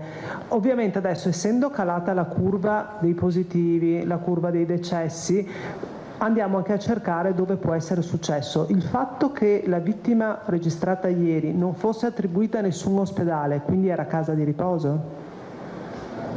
Sì, non ospedaliero, ma Okay. possiamo anche dirvi chi è. No, era per una... No, chi è? Sarà una casa di riposo. Grazie. E sì, adesso ovviamente andiamo in maniera molto chirurgica e microscopica a vedere tutti i dati. Allora, la dottoressa De Silvestro... Commento di Filippo. Vai, tre riprese. No, un dettaglio Presidente. L'eventuale decisione sui treni, a chi, cioè, tu hai fatto sta proposta. Ci sono delle linee guida nazionali per i treni. Appunto. Io penso che a livello nazionale porrò la questione ai colleghi governatori per dare senso compiuto a quello che ho detto, sia quello di riaffrontare questo tema. Ma ripeto, giriamo in auto con non conviventi, quindi estranei, in 4, in 5.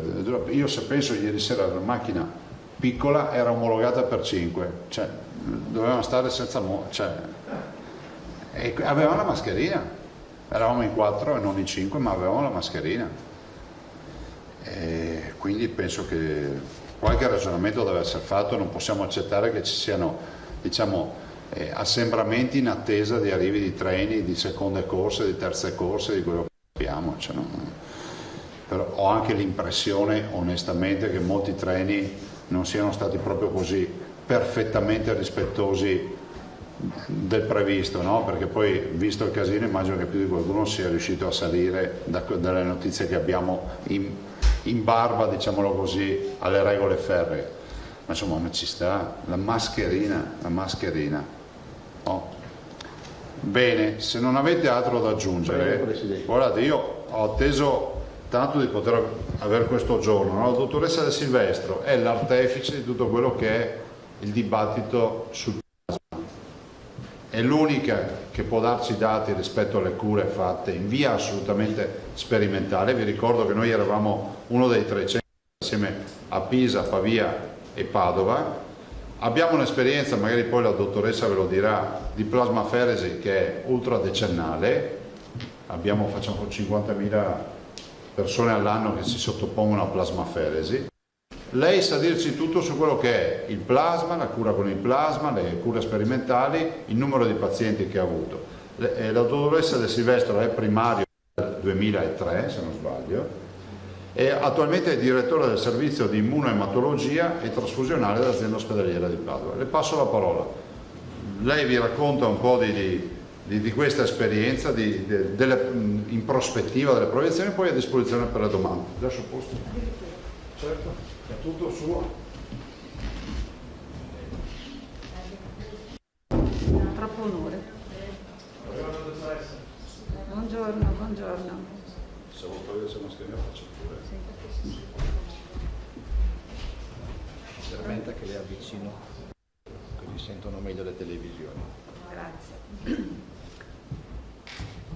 Va bene, la storia del plasma la conoscete un po' tutti. Il progetto è partito a Padova, è partito come idea all'inizio di marzo, quindi circa 8-10 giorni dopo che era esploso tutto il coronavirus nella nostra regione. Vi dirò che noi seguivamo già a quel tempo, prima ancora che qui si presentassero i primi pazienti, quello che facevano i colleghi cinesi, perché la cura con il plasma iperimmune non ce la siamo inventata, l'hanno sperimentata tantissimo tempo fa altri, e anche i cinesi, quando hanno avuto la loro esperienza, hanno cominciato a raccogliere plasma dai soggetti guariti. All'inizio di marzo abbiamo proposto questo progetto in direzione e poi dalla direzione siamo passati al Comitato Tecnico Scientifico Regionale che ci ha dato il via per partire. Quindi è partita la stesura del protocollo. Vi spiego questi passaggi perché uno dei quesiti che mi hanno posto in questo periodo è perché siamo partiti poi così tardi con la cura. Perché l'allestimento di un protocollo sperimentale richiede tempo, richiede passaggi autorizzativi e richiede anche il fatto di avere a disposizione quei laboratori che sono in grado di eseguire quei test che noi andiamo poi a fare, cioè la ricerca degli anticorpi in particolare. E a quel tempo eravamo a stadio 0. Inoltre questi test che sono necessari da fare richiedevano anche dell'expertise che non tutti hanno e da noi c'era soltanto il laboratorio di microbiologia che sempre a quel tempo era ovviamente sovraccaricato dall'attività per i tamponi. Il tutto ha portato a un'approvazione del protocollo alla fine di marzo e abbiamo cominciato praticamente a raccogliere il plasma all'inizio di aprile. Anche questo è un passaggio che abbiamo dovuto aspettare, man mano abbiamo continuato, man mano che si presentavano i donatori guariti, perché anche questi erano tutti ex pazienti che hanno avuto la necessità del tempo per ammalarsi, guarirsi e poi il tempo tecnico che passasse per poter raccogliere il plasma. Detto questo come premessa, il progetto è partito quindi all'inizio di aprile e abbiamo cominciato a raccogliere plasma e anche ad arruolare pazienti. Anche questo è stato un passaggio che ha portato in là nel tempo quando non avevamo più quella massa critica di pazienti che erano presenti in ospedale, ma avevamo soprattutto la coda dell'epidemia e con i pazienti particolarmente impegnativi. Da allora ad adesso abbiamo arruolato 23 pazienti. Alcuni di questi sono casi assolutamente compassionevoli, quindi che non rispondono ai criteri di valutazione di efficacia o meno, però di fronte a un paziente che sta male e che potrebbe beneficiare del plasma è chiaro che nessuno si sottrae e si prova. E 23 pazienti sono stati colti soprattutto in terapia intensiva. Oltre la metà di questi sono stati trattati quando già erano in terapia intensiva, quindi in ventilazione assistita. Una parte, soltanto la minima parte è stato trattato in terapia medica, infettive, comunque in reparti medici e un altro terzo dei pazienti è stato trattato in terapia subintensiva. Quindi mediamente molto più gravi rispetto anche alla coorte di pazienti che è stata studiata a Pavia e di cui probabilmente avete già sentito parlare anche relativamente ai risultati. È proseguito poi l'arruolamento dei donatori perché già all'inizio, ma soprattutto dopo il richiamo da parte del Presidente a donare il plasma per questi pazienti, abbiamo avuto una grande offerta di donatori disponibili per essere arruolati. L'altro punto critico è il dosaggio degli anticorpi.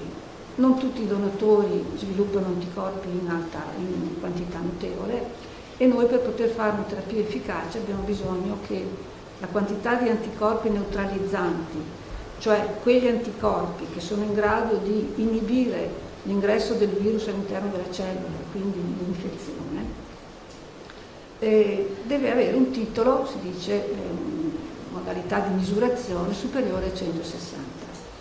Ora dalle nostre test effettuati circa il 50, poco più del 50% ha un titolo superiore a 80 e solo un 33% ha un titolo uguale superiore a 160. E questo allora, poco più di 50, il 50% ha un titolo superiore a 80 a 1,80 e solo il 33% ha un titolo superiore a 160. 80 o 180?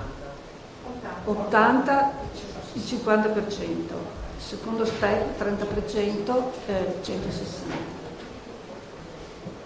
Questo significa che non tutti hanno una quantità di anticorpi sufficiente per poter fare con il loro plasma una terapia efficace secondo quello che ci siamo prefissati.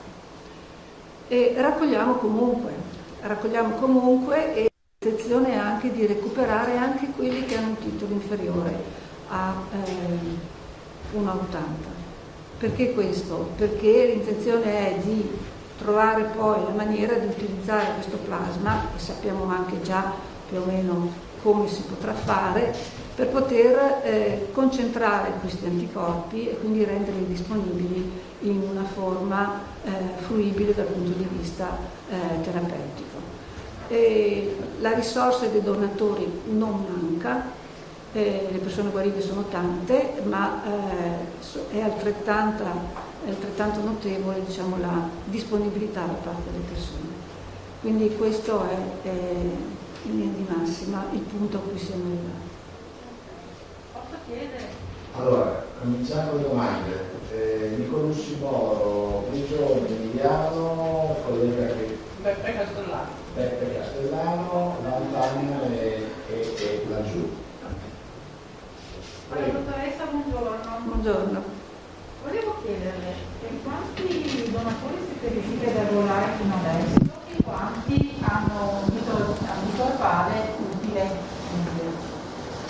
Allora, usate il microfono per cortesia.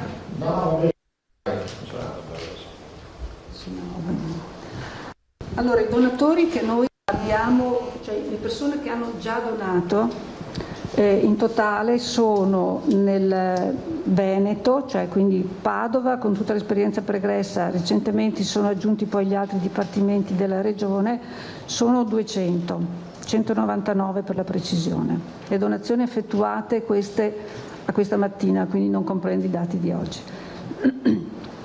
E queste sono distribuite prevalentemente su Padova, però sono attivate molto rapidamente anche Verona e adesso si stanno attivando Treviso e Venezia. E da ogni donatore noi ricaviamo 3 unità terapeutiche, quindi ad oggi noi abbiamo conservate nei nostri freezer 481 unità terapeutiche e ne abbiamo trasfuse già, quindi date già ai pazienti, 101 unità. 101 unità per 23 pazienti trattati, voi capite che con un donatore io non riesco a trattare un paziente, quindi ho bisogno di almeno un donatore e mezzo, brutto da dire, però è così, per poter fare la terapia a un singolo paziente. Ecco, dottoressa, poi volevo chiederle un'altra cosa. Intanto come hanno risposto, perché noi, come diceva lei prima, ne abbiamo lette di tutti i colori. Allora, secondo Pavia hanno avuto dei pazienti addirittura guariti in 24 ore, poi ho sentito Pisa diceva da noi intorno ai 3 giorni, però ovviamente dipende dalla gravità, come diceva lei prima. Allora io volevo capire questi 23 pazienti a che punto sono, differenziandoli a seconda che siano in terapia intensiva, subintensiva o malattie infettive. Allora, togliendo quei 4 casi compassionevoli, sì. Noi abbiamo avuto, come ho sempre dichiarato, un paziente che è deceduto, che è un paziente che è uno dei primi che erano stati arruolati e che era un paziente che era già in terapia intensiva da molto tempo, cioè era già da oltre 14 giorni in terapia intensiva, con la presenza di altre patologie gravi che mi hanno impedito ovviamente qualsiasi effetto da parte del plasma. Gli altri in linea di massima sono andati bene, nel senso che sono tutti viventi, molti ormai dimessi, altri in fase di riabilitazione, perché sapete che questi danni polmonari poi hanno una sequela che hanno bisogno di una rieducazione respiratoria che quindi si protrae nelle terapie riabilitative. Nessuno dei nostri ha avuto una risposta entro 24-36 ore, come dice Pavia, però tutti hanno avuto un miglioramento dopo la somministrazione di plasma. Dal confronto tra i nostri pazienti, perlomeno per i dati in cui sono possesso io, e quanto descritto da Pavia, e proprio ieri è stato messo a disposizione un'anticipazione del lavoro che loro hanno scritto sulla loro esperienza. I pazienti che sono stati trattati a Pavia sono tutti trattati molto precocemente in reparto medico, quindi che non era neanche in subintensiva, quindi non aveva bisogno neanche della CPAP, piuttosto solo la mascherina di ossigeno. Quindi pazienti molto meno gravi rispetto ai nostri. Quindi non sono confrontabili, nel senso che l'esperienza di Pavia non sarà confrontabile con l'esperienza che stiamo facendo con il nostro protocollo. L'ultima cosa, dottoressa, poi lascio ai colleghi, perché mi interessa molto questa terapia col sangue, come sa, perché l'ho tormentata per un sacco di tempo. Allora, le giro una domanda che arriva da molti lettori, perché tantissimi, anche i nostri colleghi, hanno voluto donare il loro sangue da guariti. E c'è questa domanda: siccome ci avete detto che il sangue può durare 2 anni in conservazione da voi, no? Perché sono plasma, parliamo sempre di plasma. Ecco, molti gradi sotto zero, eccetera, eccetera, ci chiedono, ma se non verrà più utilizzato sui malati di Covid, che ormai per fortuna insomma sono in dimissione, ne avete pochi anche voi a Padova, questo plasma può essere utilizzato per le trasfusioni su altri malati? Oppure il fatto che ci siano questi anticorpi può generare dei problemi a trasfonderlo a un trapiantato piuttosto che a un malato che fa un intervento chirurgico? Ecco, c'è un po' di confusione su questo punto, se può chiarire. Allora, questo plasma, questo che è stato raccolto in questa fase molto precoce, può essere dedicato esclusivamente alla terapia dei pazienti, e solo ai pazienti. Noi però andremo a raccogliere, secondo quelli che sono i criteri previsti dalla normativa nazionale che è trasfusionale, plasma dai donatori, anche già donatori che hanno avuto il Covid, che hanno avuto pochi sintomi, adesso sono riarruolabili tranquillamente come donatori. Questo plasma, che risponde perfettamente ai requisiti della normativa trasfusionale, sarà conservato come tutto il resto del plasma e potrà in un secondo momento essere utilizzato anche per la produzione di plasma derivati, come il plasma dai donatori che raccogliamo tradizionalmente.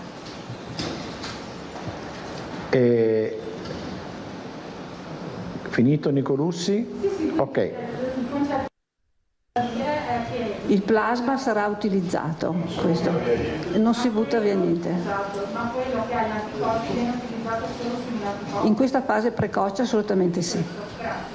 Tonella Prigi, si prepara Emiliano. Buongiorno a tutti. In relazione proprio agli anticorpi specifici per il Covid, si è detto che non si sa questi anticorpi neutralizzanti quanto possano mantenere la carica neutralizzante. Nel caso della banca del plasma, io dono e supponiamo ottobre o entro 2 anni la carica del momento della donazione degli anticorpi viene cristallizzata? Esatto. Cioè non perdono il plasma, rimane assolutamente intatto? Esatto. Allora, i metodi di conservazione del plasma, sia dell'abbattimento della temperatura sia poi della conservazione nei congelatori, fa sì che quel plasma mantenga esattamente le caratteristiche del momento in cui io l'ho raccolto.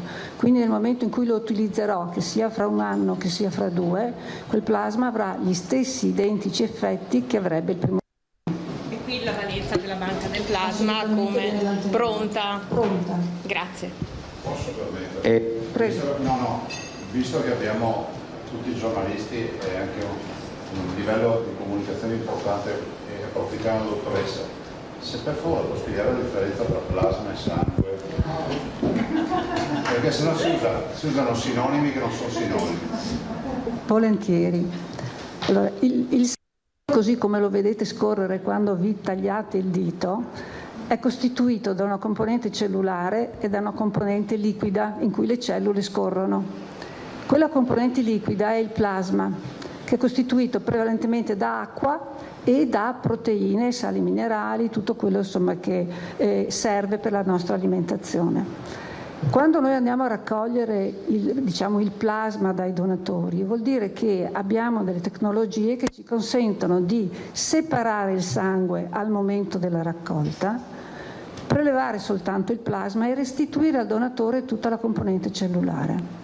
Questa procedura si chiama plasmaferesi e consente appunto di andare a selezionare le singole componenti del sangue che noi vogliamo raccogliere per la terapia che dobbiamo fare. Quindi in questo caso noi parliamo di plasma sempre, perché è nel plasma che si trovano proteine, queste particolari proteine che sono immunoglobuline e che sono gli anticorpi che servono a noi e soprattutto servono ai pazienti che lo ricevono. Emiliano, poi Castellano.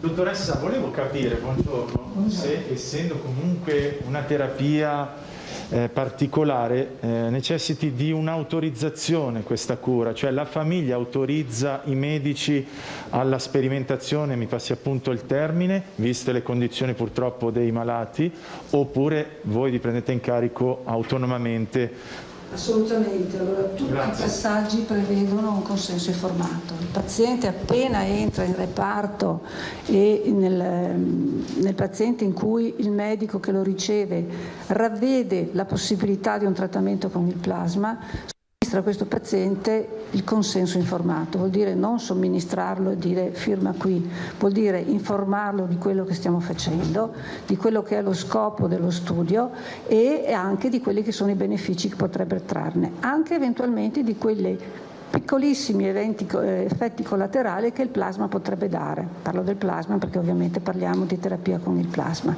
Quindi c'è assolutamente l'informazione, la raccolta del consenso. Qualora il paziente, perché può capitare, entri e non sia in condizione di esprimere il proprio consenso, alla famiglia viene data l'informazione e si accoglie il consenso, anche se non è vincolante. Voglio che il consenso della famiglia non è vincolante per il paziente, se il paziente è incapace di esprimerlo, però comunque viene informata la famiglia e si accoglie il consenso da parte della famiglia.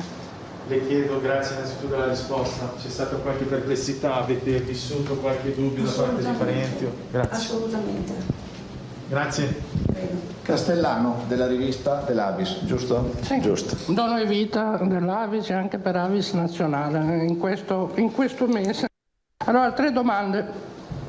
La prima, il governatore il 9 maggio scorso ha detto che siccome i centri trasfusionali del Veneto sappiamo tutti che sono scarsi di personale già da prima, con questo nuovo impegno in più aveva detto che si arrangiavano i direttori generali. Volevo sapere dalle sue notizie se nei centri trasfusionali del Veneto i direttori generali hanno fatto il loro dovere. Uno, da quanto ne sa. 2, la scorsa settimana ci sono state parecchie polemiche per una trasmissione televisiva che non citiamo, ma dove c'è stata parecchia disinformazione. Io le chiederei di spiegare bene come funziona il sistema plasma e plasma derivati in Italia, perché si parla di plasma che va venduto e questo è assolutamente fuori da ogni sentimento, diciamo così. È nato qui in Veneto nell'86 il conto lavorazione, quindi se vuole spiegarlo magari anche ai colleghi riusciamo a far chiarezza su tante robe. Un'altra cosa, prima accennato appunto alle immunoglobuline specifiche che potrebbero essere prodotte, ci sono vari progetti in Italia.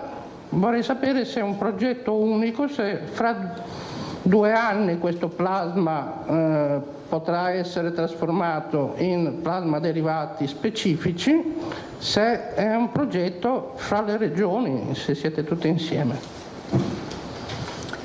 Allora, per la prima domanda, per quanto riguarda Padova, sì, mi è stato chiesto se avevamo bisogno di personale. In questo periodo in particolare avremo bisogno di personale amministrativo per rispondere ai telefoni e non lasciare inevasa nessuna proposta di donazione da parte delle persone, però stiamo aspettando che arrivi il personale. Comunque il direttore generale ha fatto la sua parte, adesso faranno anche gli uffici a sostegno. Per quanto riguarda la plasmaderivazione, è un argomento che sono d'accordo con lei che c'è poca conoscenza. Non è neanche facile da spiegare, comunque ci provo. Noi andiamo a raccogliere plasma, lo raccogliamo sia con la plasmaferesi, cioè con la tecnica che vi ho spiegato prima, ma anche il plasma noi lo ricaviamo quando lavoriamo la sacca di sangue del donatore. Il donatore viene e dona, il sangue così come viene donato non viene utilizzato intero, si chiama sangue intero, ma viene separato nei singoli emocomponenti, perché un paziente può aver bisogno di globuli rossi, un paziente può aver bisogno di piastrine, un paziente può aver bisogno soltanto di plasma, quindi si dà soltanto quello che serve al paziente. Quindi dal sangue intero ricaviamo anche plasma, quindi abbiamo grandi volumi di plasma raccolto. Di questo una parte viene utilizzato così com'è, una volta avuti gli esami negativo, per terapia clinica, interventi di cardiochirurgia moltissimo, interventi di trapianto di fegato per quanto riguarda Padova molto, negli epatopatici in generale, cioè i soggetti che sono malati di fegato. Perché? Perché il plasma è ricco di fattori della coagulazione e il soggetto che è malato di fegato ha problemi di coagulazione, nel senso che il suo fegato non li produce. Questi fattori che vengono prodotti dal fegato, se uno è malato di fegato non vengono prodotti. Quindi per evitare i rischi di sanguinamento, soprattutto quando si fanno interventi chirurgici sul malato di fegato, si somministra il plasma. Però al di là dell'utilizzo clinico, noi abbiamo una quota ben superiore di plasma. Che destino ha? Lo diamo all'industria. L'industria perché? Perché l'industria da questo plasma dei donatori ricava quei farmaci che poi tornano all'ospedale. Perché del plasma utilizziamo vari tipi di proteine. Nel fatto specifico del Covid stiamo utilizzando il plasma per gli anticorpi specifici neutralizzanti. Però in tantissime altre malattie noi utilizziamo anticorpi di altro tipo, ma anticorpi.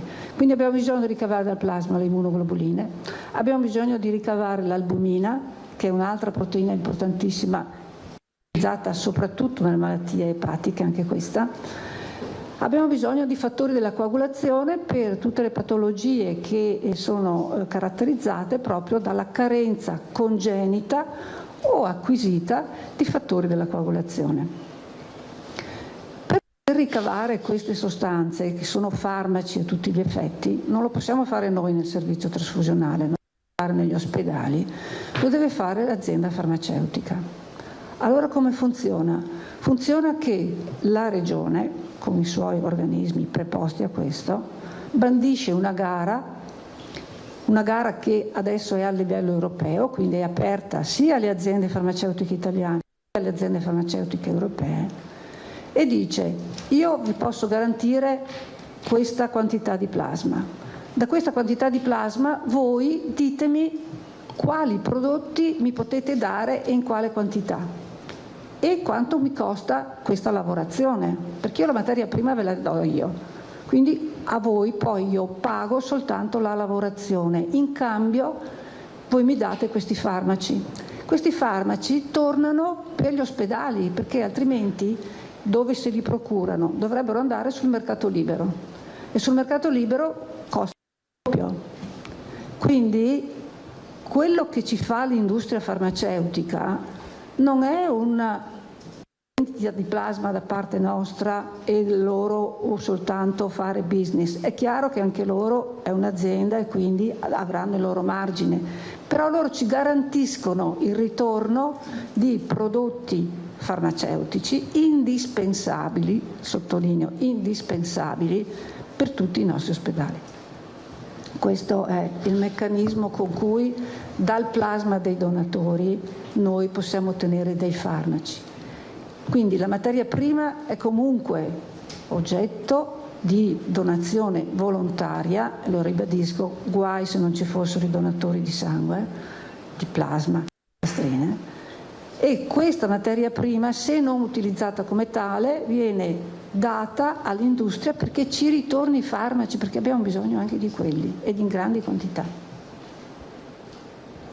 Solo un altro piccolo appunto, possiamo dire che in Veneto e in Italia, perché ormai è una questione che riguarda tutti, quella che ho appena spiegato, il livello di sicurezza del plasma, del sangue e di plasma derivati è il più alto al mondo, anche perché in molte altre nazioni c'è ancora la donazione a pagamento, mentre l'Italia è fuori legge.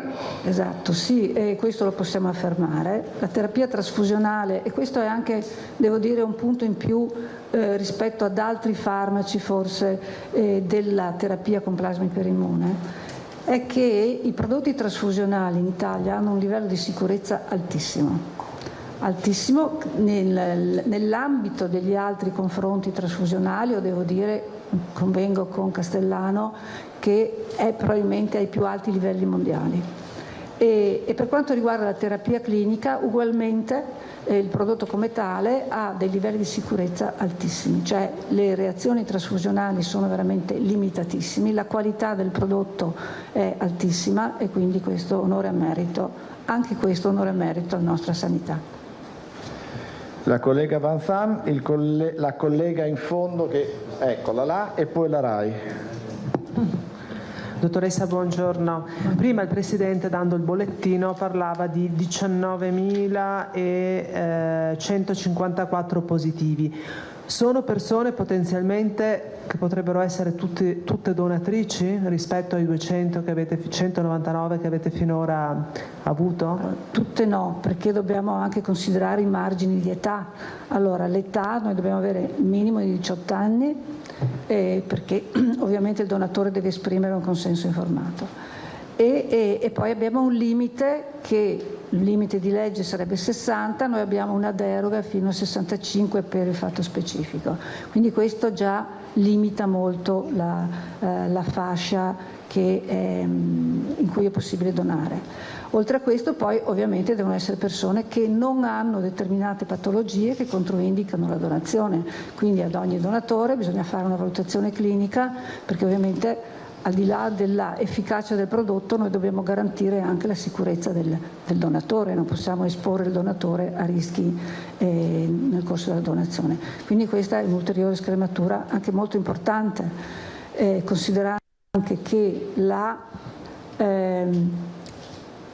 l'età in cui il coronavirus ha colpito di più, sappiamo che l'età matura e avanzata, quindi già questo vi dà l'idea che anche quelli che sono guariti, molti sono in età avanzata. Molti di questi non hanno mai donato in vita loro e quindi è sconsigliato che affrontino la prima donazione magari superati i 60 anni, e quindi questo riduce notevolmente la quantità delle persone che sono disponibili. Scusi, ne approfitto, ma dei 199 che avete avuto finora c'è una richiesta, avete una lista d'attesa? Abbiamo una lista d'attesa. Ce la può quantificare? Ma guardi, soltanto quella di Padova è di 350 persone listate, cioè nel senso che abbiamo contattato e già sono in appuntamento per visita, per valutazione. Quindi, e gli altri dipartimenti credo che siano più o meno agli stessi livelli. La collega... Scusi, mi ricollego alla stessa domanda. Prima lei ha parlato di percentuali, cioè abbiamo un 50%, abbiamo degli indici e sono collegati alla quantità di malattia, per parlare in termini molto molto bassi, e cioè praticamente oggi come oggi che la polemica va appunto a innescarsi sulla scarsità della virulenza della malattia, questo incide anche poi sulla possibilità di usufruire il plasma dei nuovi guariti, degli ultimi guariti, perché hanno minori... Allora, quello che abbiamo visto è che i pazienti che hanno avuto pochi sintomi hanno in linea di massima pochi anticorpi. Ciò non toglie che hanno comunque anticorpi, quindi noi li valuteremo comunque per la donazione, possibilmente, cioè se non ci sono controindicazioni alla donazione, raccoglieremo anche quel plasma lo raccoglieremo secondo quelli che sono i criteri previsti per la donazione standard di plasma. Il fatto che abbiano gli anticorpi è un plus che gli diamo, e questo plasma sarà utilizzato a scopo clinico oppure a scopo di derivazione di plasma derivati, come si diceva prima. La RAI. Quanto è importante andare avanti con la raccolta di plasma per poi contrastare un'eventuale seconda ondata? È il motivo per cui questo progetto è partito. Al di là della cura dei pazienti, quelli che siamo riusciti ad arruolare, l'idea è proprio nata sulla scorta di quelle che sono per ora ancora opinioni, e speriamo che non siano confermate, lo speriamo tutti, di una seconda ondata verso l'autunno. Quindi di creare una scorta di plasma utilizzabile in fase molto più precoce, nel momento in cui noi dovessimo avere una recrudescenza. Altre domande, colleghi? Filippo Tosatto. Sì, due questioni, dottoressa.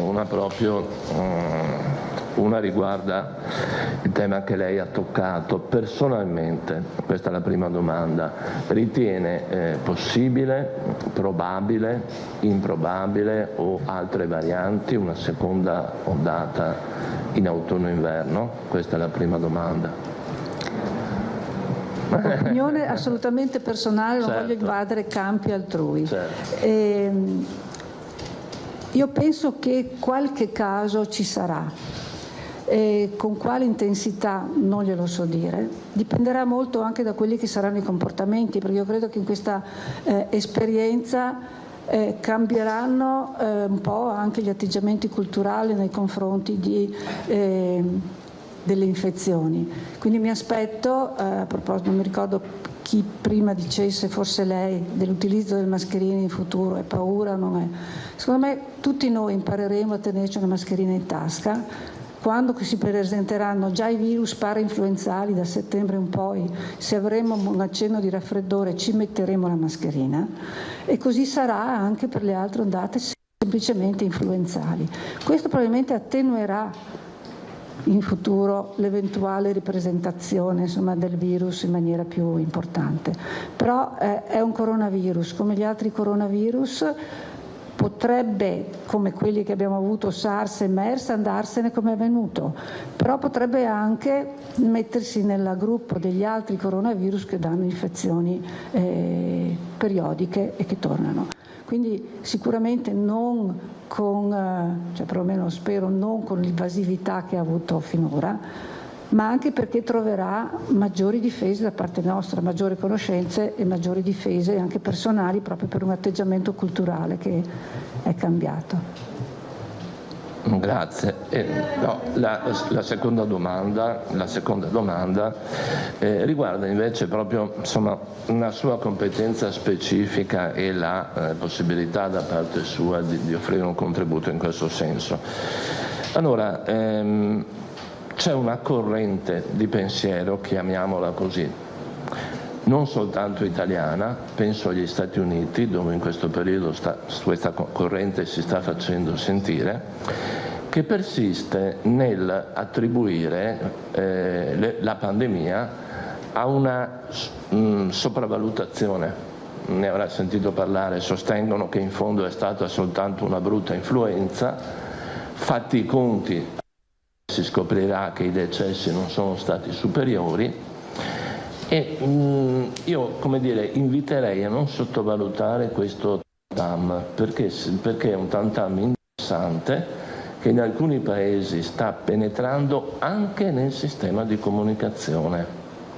Ecco, su questo aspetto vorrei la sua testimonianza di medico che ha studiato non solo i malati ma il sistema anticorpale, la reazione, che è in grado perfettamente di spiegare qual è la differenza tra il Covid che abbiamo vissuto e le stagioni influenzali consuete. Grazie.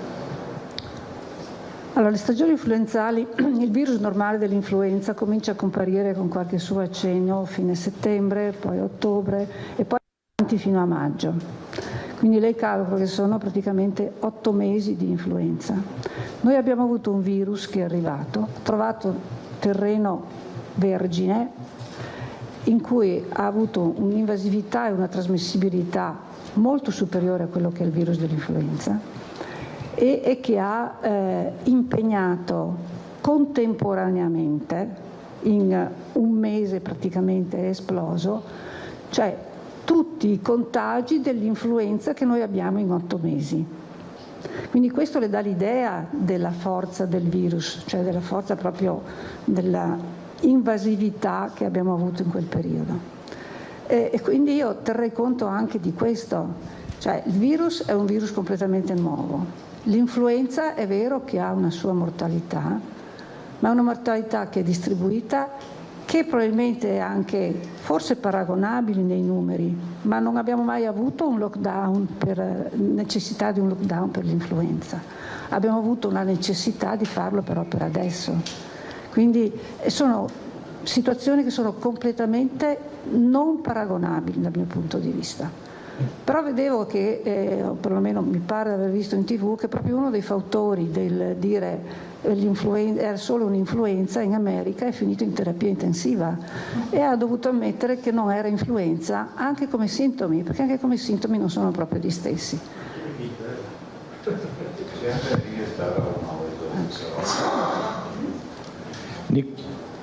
Tosato, scusa, c'avevo uno. Nicolussi. Volevo chiedere una precisazione, dottoressa. Quando diceva che voi raccogliete il sangue anche ai plasma? Il plasma? L'esame sarò bocciata, me la sento. Cioè, non lo passerò mai questo esame. Adesso. Allora, quando dicevate che raccogliete il plasma anche ai donatori con titoli inferiori a 80 e poi si può lavorare, che cosa si intende? Dicevo che questi sono quei donatori che raccoglieremo secondo quello che è previsto dalla normativa e poi lo avvieremo per la produzione eventualmente di immunoglobuline. Questo è, intanto lo raccogliamo e poi vediamo anche chi sarà interessato alla produzione di immunoglobuline, con chi è preposto alle trattative sarà fatta la giusta trattativa e vedremo insomma chi assegnare questo tipo di lavorazione. Marchiori, Nicolussi e concludo. Sì, dottoressa, buongiorno. E una domanda che riguarda in qualche modo gli immuni. Si riesce a capire già, immagino che insomma lo stiate sperimentando, però c'è già un'idea che in base al numero di anticorpi, in base a come ha contratto il virus, eccetera, può definirsi immune e se sì per quanto tempo? È una domandona, lo so, però si sta lavorando su questo? C'è modo di capirlo in qualche... Si sta lavorando nel senso che noi stiamo monitorando anche questi donatori, vedere come si comporta il titolo nel tempo, però siamo ancora in fase molto precoce, non possiamo dire, perlomeno fare affermazioni, però si sta studiando. Sarà da capire poi nell'eventualità di un secondo contatto con il virus se questi anticorpi avranno la forza di essere prodotti come tanti altri anticorpi dallo stesso organismo o se invece dovranno essere comunque aiutati. Perché nell'esperienza abbiamo visto insomma, che alcuni anticorpi poi le cellule che li producono conservano la memoria e quando si ripresenta il virus si riattivano subito e le producono loro. In altri casi la cosiddetta risposta immunitaria non è così rapida, quindi stiamo ancora vedendo. Ecco, no, perché magari io ho sentito più di qualcuno che ha pensato di fare il famoso test sierologico a livello personale, quindi che non viene monitorato, no? Dai sanitari e crede, insomma, o comunque non so perché le mie competenze arrivano veramente fino a un certo punto, di essere immune, dice se capita che lo riprendo tanto io non ho niente eccetera, però non è propriamente così, giusto? No, non mi sentirei di dare nessuna sicurezza. Cioè potrebbe prenderlo e anche in maniera forte? Questo non lo so, io gli auguro di no. Resta il fatto che allora, i test sierologici, anche questo no, è un ambito, non voglio mettere il piede in altre cose, però all'inizio non avevamo niente, non c'era nessuna azienda che ci potesse fornire nulla. Tutto è comparso dopo, lentamente nel tempo. Anche questi test devono essere validati. Ci sono alcuni che sono stati validati a scopo epidemiologico, cioè che hanno un margine di errore che però si diluisce nei grandi numeri, altri che sono in corso di validazione a scopo diagnostico. Però anche questi test, per essere validati, dovranno essere correlati con la capacità di neutralizzazione. Quindi anche questo stiamo facendo uno studio di correlazione tra questi test diagnostici e la presenza di anticorpi neutralizzanti. Quando avremo conclusioni certe, allora potremo fare affermazioni. Vanzan. Dottoressa, sono due brevissime domande ma personali. Se domani diventasse operativa la app Immuni, lei la scaricherebbe sul proprio smartphone? Assolutamente sì. Seconda domanda, se domani dovesse arrivare il vaccino anticoronavirus, lei si vaccinerebbe? Assolutamente sì. Altre domande, colleghi? Un'ultima domanda, ho letto da qualche parte che in Veneto per la validazione del plasma Iperimuna arriva anche plasma Iperimuna da altre regioni, è vero? Ho letto della Puglia, di Emiliano che... No. Ok. Posso offrire il cappello sul plasma? Sì, porto io.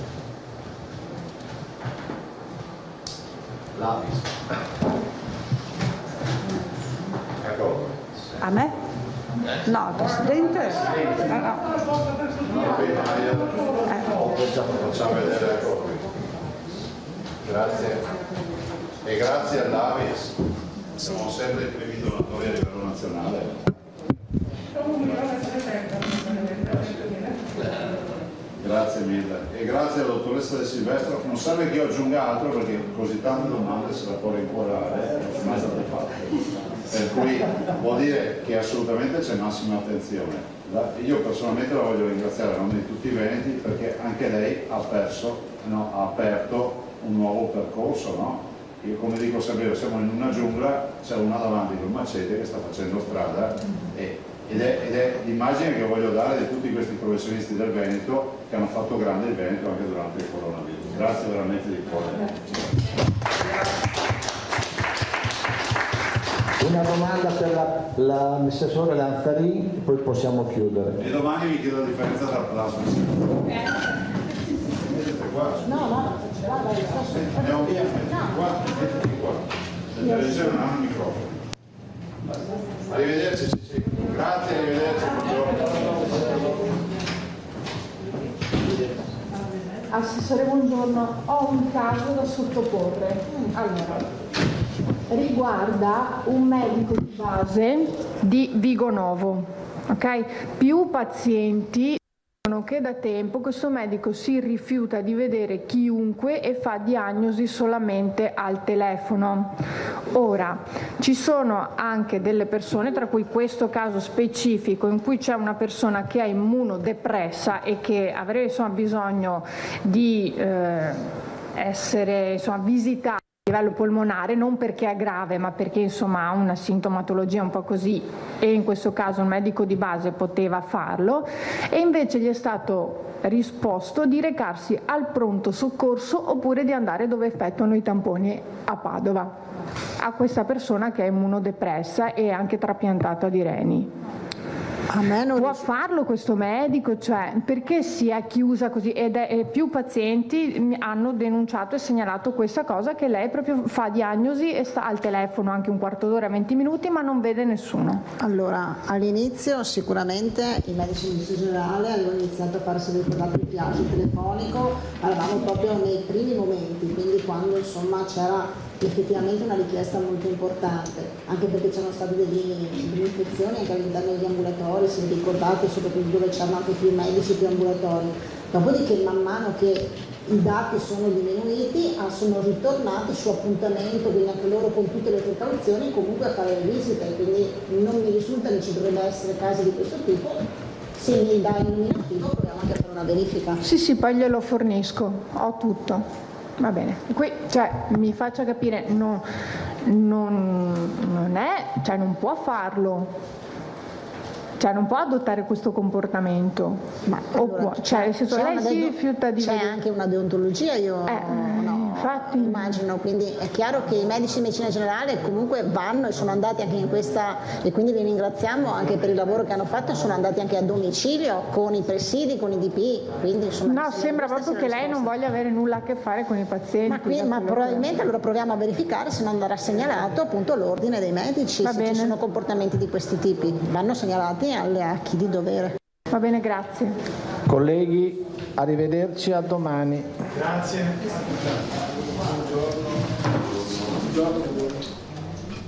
Questa quindi la conferenza stampa odierna del governatore Zaia. Avete visto, protagonista assoluta la dottoressa Giustina De Silvestro, che è dirigente primario del servizio trasfusionale dell'azienda ospedaliera di Padova, che si è soffermata in modo molto tecnico, chiaro e preciso sulla banca del plasma, su questa iniziativa lanciata in Veneto qualche settimana fa, un progetto sperimentale che appunto la dottoressa originaria di Valesella di Domegge di Cadore, quindi bellunese, ha esposto, e su questa esposizione ritorneremo nel corso della nostra diretta e delle nostre edizioni dei telegiornali.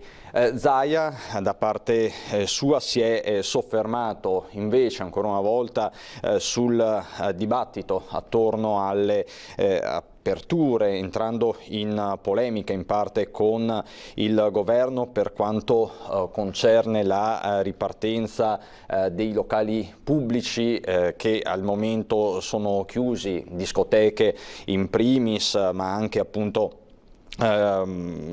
teatri, cinema, casinò, sale da gioco. Zaia di fatto ha detto: abbiamo già presentato la nostra proposta al governo, la proposta di tutte le regioni, il governo però ci deve ancora rispondere, ma soprattutto il governo, dice Zaia, ci deve ancora rispondere sulla questione dei centri estivi tra gli 0 e i 3 anni. Aspettiamo anche qui le decisioni di Roma.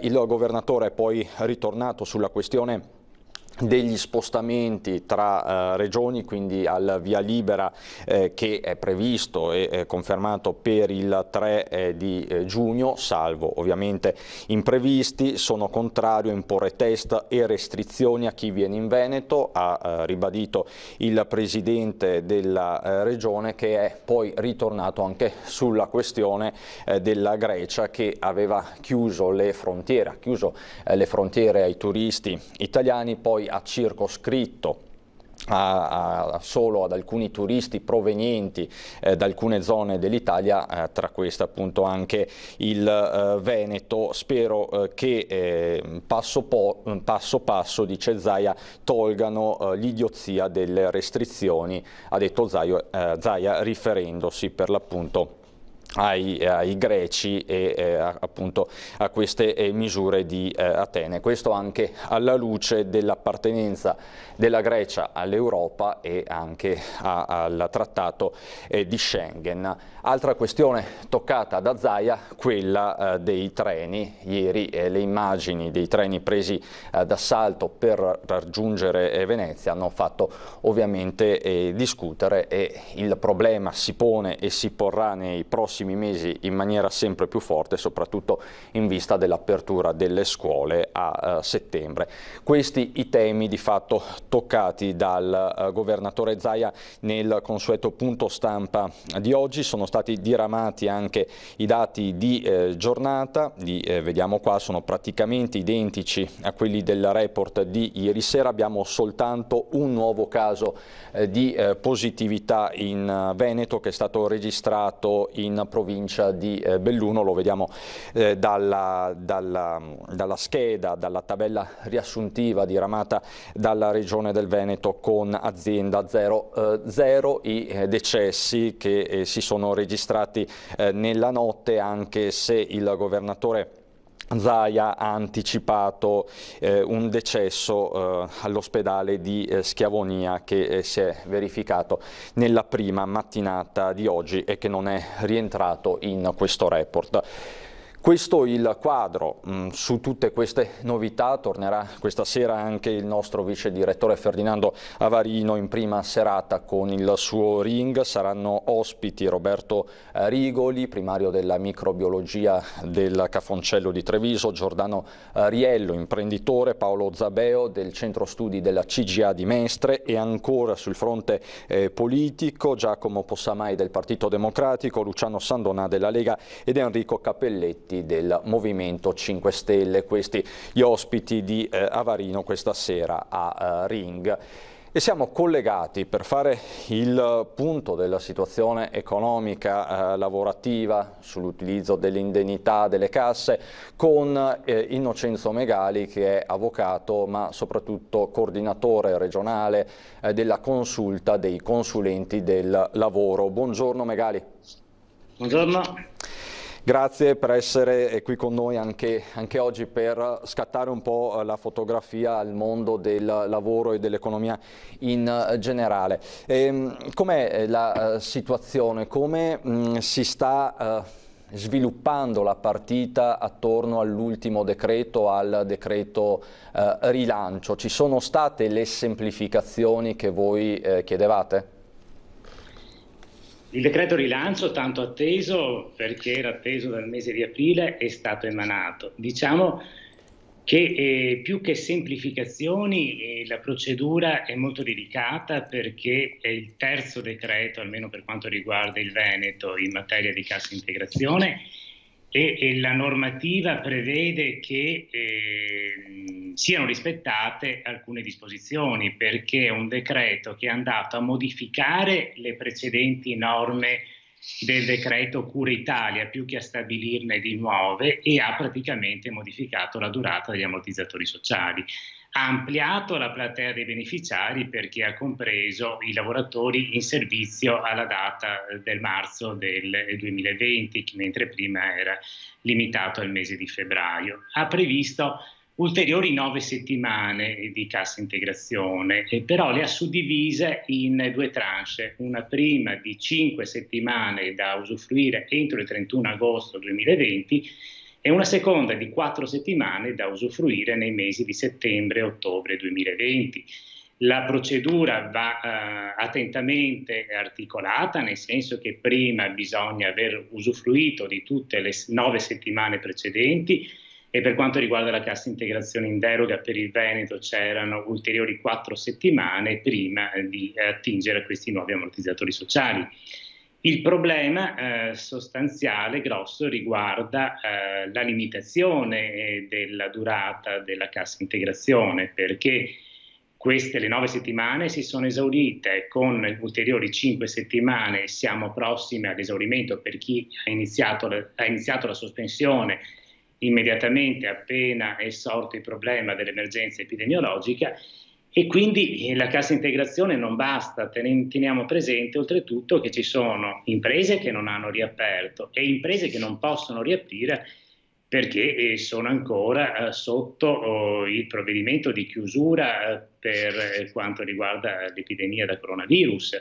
Mi riferisco in particolare ad alcune categorie di scuole, le scuole paritarie e altre imprese che per il provvedimento normativo sono ancora chiuse e quindi non hanno gli ammortizzatori sociali per tutto il periodo in cui non possono svolgere la loro attività. Megali, lei sta dicendo di fatto che gli ammortizzatori sociali non basteranno da qui alle prossime settimane, perché parlavamo questa mattina anche con l'assessore Donazzan, ci siamo focalizzati soprattutto sull'autunno nero che ci spetta, si parla di 200.000 persone disoccupate in più nel solo Veneto, numeri che fanno paura. Lei sta dicendo che la cassa integrazione, che gli ammortizzatori sociali potrebbero finire ben prima dell'autunno. Beh, sicuramente, calcolo aritmetico, le settimane di integrazione sono inferiori alle settimane di calendario, per cui non possono essere sufficienti per le imprese che hanno sospeso l'attività dall'inizio e che ce l'hanno ancora sospesa, o per mancanza di lavoro oppure perché ancora non è consentito lo svolgimento dell'attività. Quindi il problema c'è, è un'operazione meramente aritmetica, le settimane di cassa integrazione sono inferiori alle settimane di calendario. Questo, avvocato, sul fronte degli ammortizzatori sociali, quindi cassa integrazione in deroga, cassa integrazione ordinaria, causa Covid, fondo di integrazione salariale. In questo periodo ci siamo sbizzarriti, sono rimaste tante causali, di questo abbiamo parlato diverse volte e non c'è stata la semplificazione auspicata da questo punto di vista. Dicevamo, questo sul fronte degli ammortizzatori sociali, sul fronte delle indennità invece dei 600 euro che adesso sono diventati 1.000 in alcuni casi, cosa sta succedendo? Ma quella è stata un'operazione sicuramente più semplice rispetto all'operazione della cassa integrazione e quindi le somme sono state erogate. Non sono previste per tutte le categorie o sono previste in modo differenziato e in questo periodo ci sono dei particolari problemi anche perché il decreto legge rilancio ha previsto dei contributi a fondo perduto che anche qui non si applicano a tutte le categorie. Quindi di fatto l'automatismo, poi c'è stato l'automatismo promesso dal governo e confermato nel decreto rilancio, le risulta? Beh, risulta che per quanto riguarda le indennità la procedura è stata più semplice, non abbiamo avuto questo intreccio tra disposizioni statali, disposizioni regionali, per cui c'era stato il problema iniziale di accedere al sito dell'INPS e poi per chi era prevista l'erogazione, quella mi risulta sia sostanzialmente avvenuta. Adesso c'è un problema per quanto riguarda altre categorie, ad esempio i professionisti iscritti agli ordini professionali, per cui sono state previste delle limitazioni all'accesso, sono state previste delle limitazioni, anzi un'esclusione vera e propria per quanto riguarda i cosiddetti contributi a fondo perduto. Questo vi ha riguardato in prima persona come consulenti del lavoro, commercialisti, nelle scorse settimane avete fatto sentire anche la vostra voce? Sì, in realtà l'esclusione di una categoria, la categoria proprio degli iscritti agli ordini professionali, non trova alcuna giustificazione né sotto il profilo del nostro ordinamento né sotto il profilo dell'ordinamento dell'Unione Europea, in cui proprio è prevista espressamente dal trattato il divieto di norme che possano creare una disparità di trattamento nell'accesso a contributi di una categoria rispetto a un'altra, perché verrebbe falsata o minacciata la concorrenza nell'ambito dell'Unione Europea. Anche il decreto legislativo cosiddetto del Jobs Act degli autonomi aveva previsto una parificazione dei liberi professionisti iscritti agli ordini alle attività economiche, quindi è una giustificazione che non trova riscontro nella legislazione nazionale e in quella dell'Unione Europea. Per questo è stata prevista una iniziativa di protesta che coinvolge tutti gli ordini professionali e che si terrà il 4 giugno dalle 10.30 alle 12.30, ovviamente non essendo consentita la partecipazione diretta al fine di evitare assembramenti, si svolgerà con modalità streaming e parteciperanno i segretari di tutti gli ordini. Sono stati invitati i segretari di tutti i partiti politici per avviare un confronto su queste problematiche che sono particolarmente serie. In questi giorni, negli scorsi giorni, abbiamo celebrato un evento molto importante, i 50 anni dello Statuto dei lavoratori. Il mondo del lavoro nel frattempo è cambiato, nel senso che la tipologia del 1970 di lavoratore a tempo indeterminato è stata di fatto, e per norme che si sono succedute nel nostro ordinamento, è cambiata sostanzialmente. Oggi abbiamo gran parte di lavoratori che sono a tempo determinato, abbiamo lavoratori che sono nella cosiddetta parasubordinazione, abbiamo molti lavoratori che operano quantomeno in questo momento in modalità smart working, e quindi sicuramente una previsione al di là di quanto lo Statuto dei lavoratori poteva individuare. Questo vuol dire che ci deve essere una tutela del lavoro, ma una tutela del lavoro in tutti i suoi aspetti. E del resto l'approdo cui è giunta la giurisprudenza con riferimento ai cosiddetti ciclofattorini, ai riders che abbiamo conosciuto bene in questo periodo di lockdown, in cui era consentito soltanto l'asporto del cibo con modalità di consegna a domicilio. La Corte di Cassazione, quando si è pronunciata sull'argomento, ha detto: ma è inutile andare a cercare il rapporto tra autonomia o subordinazione o vedere se queste persone rientrano in una categoria intermedia da creare tra autonomia e subordinazione. Dobbiamo vedere di tutelare la loro posizione, quindi individuare le norme del rapporto di lavoro subordinato e vedere quali sono applicabili a soggetti diversi. Quindi il principio da cui si dovrebbe muovere è la tutela del lavoro in tutte le sue forme. Avvocato, lei ha fatto degli esempi molto concreti, ha parlato di smart working, ci sono stati abusi sull'utilizzo di questo lavoro agile dal suo osservatorio? Ma dal nostro osservatorio non ci sono stati abusi, nel senso che è stata una modalità voluta fortemente dal legislatore a cui le imprese si sono adeguate. Ci sono state difficoltà, ma si è visto che in pochi giorni quello che sembrava insormontabile sotto un profilo tecnico e sotto un profilo legislativo, perché il decreto legislativo che aveva previsto lo smart working aveva delle limitazioni, prevedeva degli accordi individuali che dovevano essere particolarmente precisi, abbiamo visto che in poche settimane sono state superate tutte le difficoltà proprio per consentire alle imprese di poter lavorare con queste modalità, con il personale in modalità smart working. Se poi c'è stato qualche abuso, ovviamente rientra nei limiti individuali e sicuramente non ha carattere che possa essere ricondotto a pratiche da parte di qualcuno. Megali, un ultimo flash, si sta ripartendo, c'è voglia comunque di ripartire nonostante prevalga l'incertezza e tutte le statistiche ce lo dicono, da ultima anche la Confartigianato di Treviso. Lei dal suo osservatorio privilegiato che sensazione ha?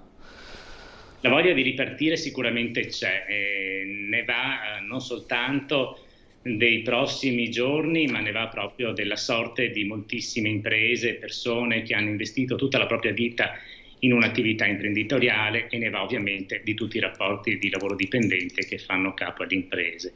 Bisogna ripartire però e bisogna rendersi conto di quali possono essere gli sviluppi. Ci sono imprese che al di là della riapertura si sono trovate improvvisamente prive di ordini, quindi sicuramente ci vuole una legislazione fiscale di favore per consentire un rilancio delle attività economiche. Ci vuole anche una significativa semplificazione, nel senso che ci possono essere lavori pubblici e privati da avviare, già programmati e di cui ci sono già le risorse.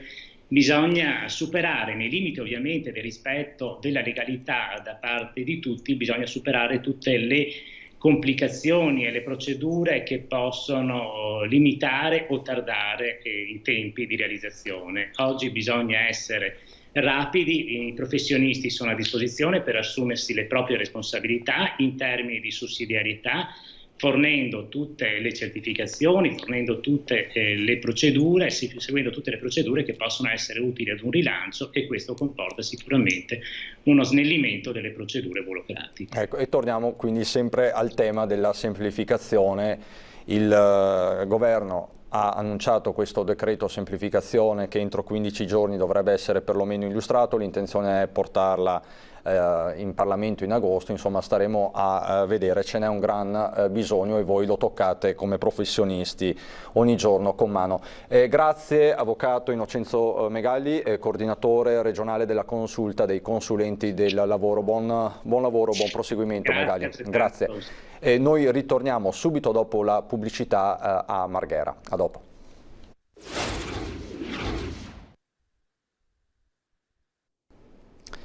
Di nuovo in diretta per ritornare a Marghera, dove poco fa abbiamo sentito il governatore Zaia e non solo fare il punto della situazione odierna. Ci colleghiamo con Ilaria Marchiori che vedo pronta. Ilaria, siamo di nuovo da te. È stata una conferenza stampa molto composita, anche molto importante dal punto di vista scientifico, con i chiarimenti della dottoressa De Silvestro. Sì, eccoci di nuovo qui, Christian, ben ritrovati anche i nostri telespettatori. Esattamente come hai detto tu, devo dire anche abbastanza complessa. Sappiamo che l'ambito scientifico e in particolare questa questione è molto complessa, dunque cercherò di semplificarla e di essere il più chiara possibile, sperando di riuscire. Ma vorrei solamente dire che il governatore, prima di lasciare la parola alla dottoressa Silvestro, che è il direttore del Dipartimento del Centro Trasfusionale di Padova, ha toccato un tema importante. Allora, innanzitutto ha detto che stanno attendendo ancora delle linee guida dal governo, in particolare per come comportarsi con la fascia 03, visto che la 317 ha detto sta andando molto bene, però l'attesa soprattutto dei genitori, delle famiglie e anche di chi gestisce i nidi per quanto riguarda la fascia 03 è davvero tanta, per cui si spera a breve di avere delle novità in tal senso. E poi è stata toccata anche la questione dei trasporti, perché ovviamente si è affrontato quello che è successo in questi giorni, insomma tra ieri e oggi, e si è un po' parlato arressa da stadio, no? Come l'abbiamo vista, c'è stato l'assalto alle spiagge, le strade molto trafficate, code molto lunghe, insomma quasi come negli esodi estivi nei periodi da bollino nero, quando in realtà invece era una giornata normalissima. E il governatore ha toccato il tema dei trasporti, dicendo che probabilmente anche quello che è successo all'interno dei mezzi è proprio per la riduzione dei mezzi di trasporto su cui si sta lavorando, e proprio per questo domani qui nella sede della Protezione Civile ci sarà l'assessore regionale al trasporto pubblico Elisa De Berti. Bisogna rivedere, ha detto il governatore, proprio le regole in generale di quello che deve essere il trasporto pubblico locale, e quindi lui ha detto locale e regionale ovviamente, e quindi ha detto che secondo lui a questo punto la soluzione sarebbe ripristinare normale di mezzi, perché ha ribadito qual è il buco di oltre 100.000 euro che si sta fronteggiando, e utilizzare le mascherine, quindi così come si può fare in aereo, così come si fa anche a questo punto all'interno dei luoghi pubblici. Ha fatto l'esempio anche di noi giornalisti che eravamo seduti comunque vicini, non al metro di distanza, e che quindi utilizzavamo la mascherina. A questo punto questa potrebbe essere una soluzione, ma ovviamente si tratta di supposizioni, di proposte che scopriremo man mano se saranno messe in atto oppure no. Dunque questi i punti principali toccati dal governatore Zaia, prima di passare la parola appunto al direttore del Centro Trasfusionale di Padova, la dottoressa De Silvestro, che ci ha un po' spiegato quello che è questo progetto del plasma. Mi raccomando, ci hanno voluto proprio specificare, stiamo parlando di plasma, non di sangue, sono due cose ben diverse. Naturalmente chi è del campo e i donatori sanno qual è la differenza.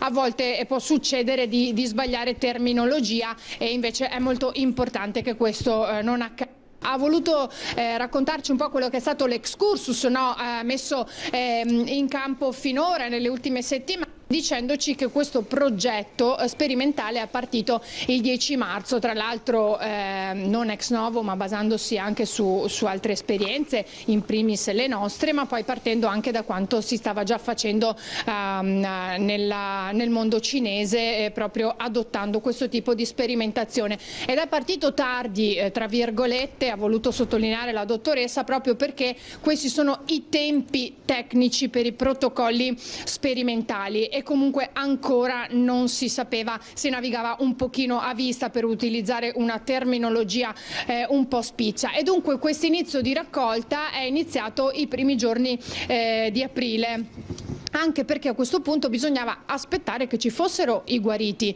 perché senza di loro non si poteva nemmeno partire con questo progetto, e da allora ne sono stati arruolati 23, ha detto, la metà dei quali erano in terapia intensiva. Perché? Perché è stato specificato come gli anticorpi, il plasma ricavato dai pazienti che hanno avuto il virus in maniera molto molto forte e poi ne sono usciti, è molto più efficace rispetto a quello che possono avere avuto magari gli asintomatici o comunque aver contratto il virus in maniera, diciamo, più leggera. Ci sono stati dati proprio ci sono stati forniti proprio dei numeri, dei dati precisi, perché è importantissima la quantità di anticorpi all'interno del plasma. Deve esserci un titolo preciso, ovvero superiore a 160, e al momento chi ha questo titolo è il 33%, mentre il 50% ne ha poco più di 80. La dottoressa però ha specificato che anche se non tutti hanno questi anticorpi sufficienti per poter iniziare poi la cura e la terapia, comunque viene tenuto tutto il plasma, perché poi si può utilizzare in altri modi, certo, e anche mano a mano cercare di capire e di vedere in pazienti che hanno contratto il virus in maniera più leggera di utilizzarlo, o comunque poi poterlo utilizzare per altre patologie. Insomma, la questione è molto complessa, però fondamentalmente la progettualità sta andando avanti bene e sta dando i suoi frutti e i suoi risultati, anche con i numeri che ci ha portato proprio questa mattina la dottoressa De Silvestro. Per quanto riguarda invece il confronto con Pavia, se ne è parlato parecchio, soprattutto ultimamente. La dottoressa ha voluto specificare che non c'è confronto né paragone da fare, perché c'è stata una diversità di base. Innanzitutto ha specificato che nessuno ha avuto una risposta entro le 24-48 ore, come era stato detto a Pavia invece, però tutti quelli cui è stata applicata questa terapia hanno avuto un miglioramento, e questo è importantissimo dal punto di vista scientifico, perché comunque sta dando dei buoni esiti e si spera ne diano sempre migliori. Il paragone con Pavia non si può fare, perché comunque non sono confrontabili, perché i pazienti sono stati tutti curati e hanno iniziato precocemente, dunque in maniera molto differente rispetto ai nostri pazienti, pazienti in Veneto. Ilaria, perché i dati non sono proprio nemmeno confrontabili. Sì, dimmi. Pazienti meno gravi, quelli di Pavia, è stato detto anche questo, mi pare. Sì, e soprattutto su cui si è agito tempestivamente, quindi precocemente, e questa non è una differenza da poco, perché andare su un corpo dove il virus sta già lavorando parecchio e anche intensamente è senz'altro diverso e differente rispetto a un paziente dove magari è più leggero o si è agito prima. Ecco perché non si può fare alcun confronto. È molto difficile avere anche delle risposte in così breve tempo, anche a livello proprio immunologico, poi successivamente, no? Bisognerà aspettare ancora, però la cosa importante è che quello che si sta facendo finora sta dando dei buoni esiti e dei buoni frutti, e quindi questo fa ben sperare, ovviamente. Poi per Diciamo che la dottoressa De Silvestro mi pare che abbia dato delle prospettive di fiducia guardando all'autunno, è così, Ilaria? Sì, le ha date perché comunque ora, allora, mentre prima si trattava di un virus totalmente sconosciuto e che viaggiava su un terreno tra l'altro fertile e quindi facilmente è potuto attaccare così gran parte della popolazione in maniera così forte, ora invece siamo più preparati, lo siamo innanzitutto noi come cittadini perché siamo utilizziamo le mascherine, utilizziamo maggiori norme igieniche.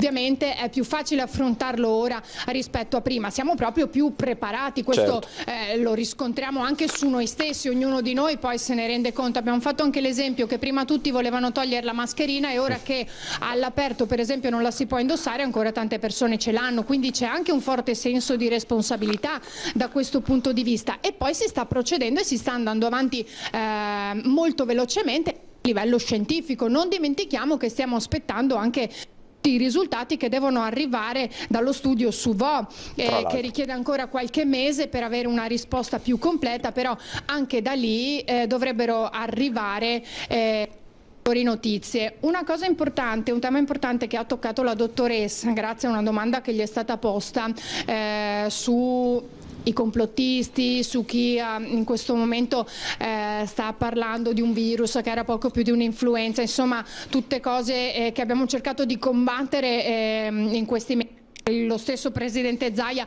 ha cercato di combattere i famosi complottisti, ha detto che in un mese questo virus ha fatto quello che invece in 8 mesi fa l'influenza e soprattutto agendo in un terreno fertile, al contrario di quella che è l'influenza a cui invece siamo preparati. Soprattutto ha detto con l'influenza non c'è mai stata una necessità di un lockdown come invece c'è stata con il coronavirus. Queste non sono cose da poco e di sicuro non sono, ha voluto specificare e dire, iniziative che derivano complotto. Questo è molto importante anche per chi tuttora continua a sostenere questa tesi.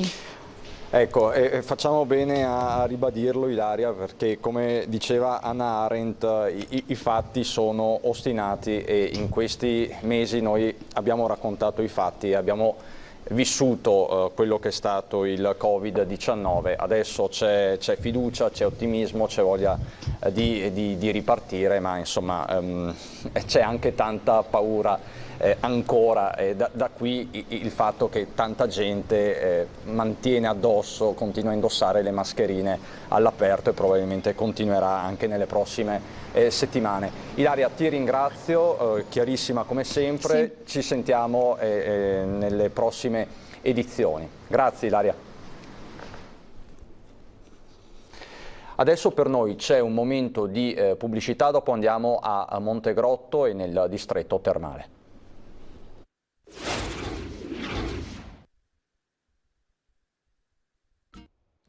Di nuovo insieme per andare nel cuore del primo distretto termale d'Europa, perché oggi riaprono anche le terme, gli stabilimenti termali, stando all'ultima ordinanza della Regione del Veneto. Per fare il punto della situazione siamo collegati con il sindaco di Montegrotto Terme, Riccardo Mortandello. Sindaco, buongiorno.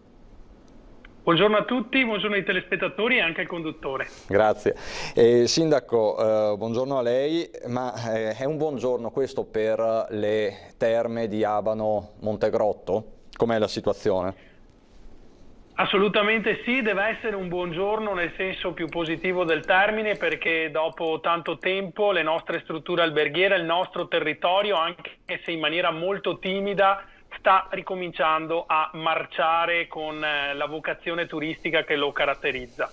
La situazione è la seguente, nel senso che ci dobbiamo accontentare di un turismo di prossimità, che ricordiamo è comunque un turismo molto importante per Montegrotto Terme, ma per tutta la nostra destinazione turistica.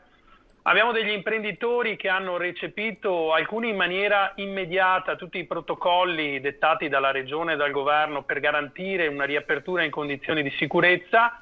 Abbiamo degli altri imprenditori che si stanno attrezzando per poter aprire o nei prossimi giorni o nel mese di luglio oppure nella stagione autunnale, quindi è un po' una partenza non uniforme. Ovviamente questo perché ogni hotel, ogni struttura termale alberghiera ha caratteristiche molto diverse.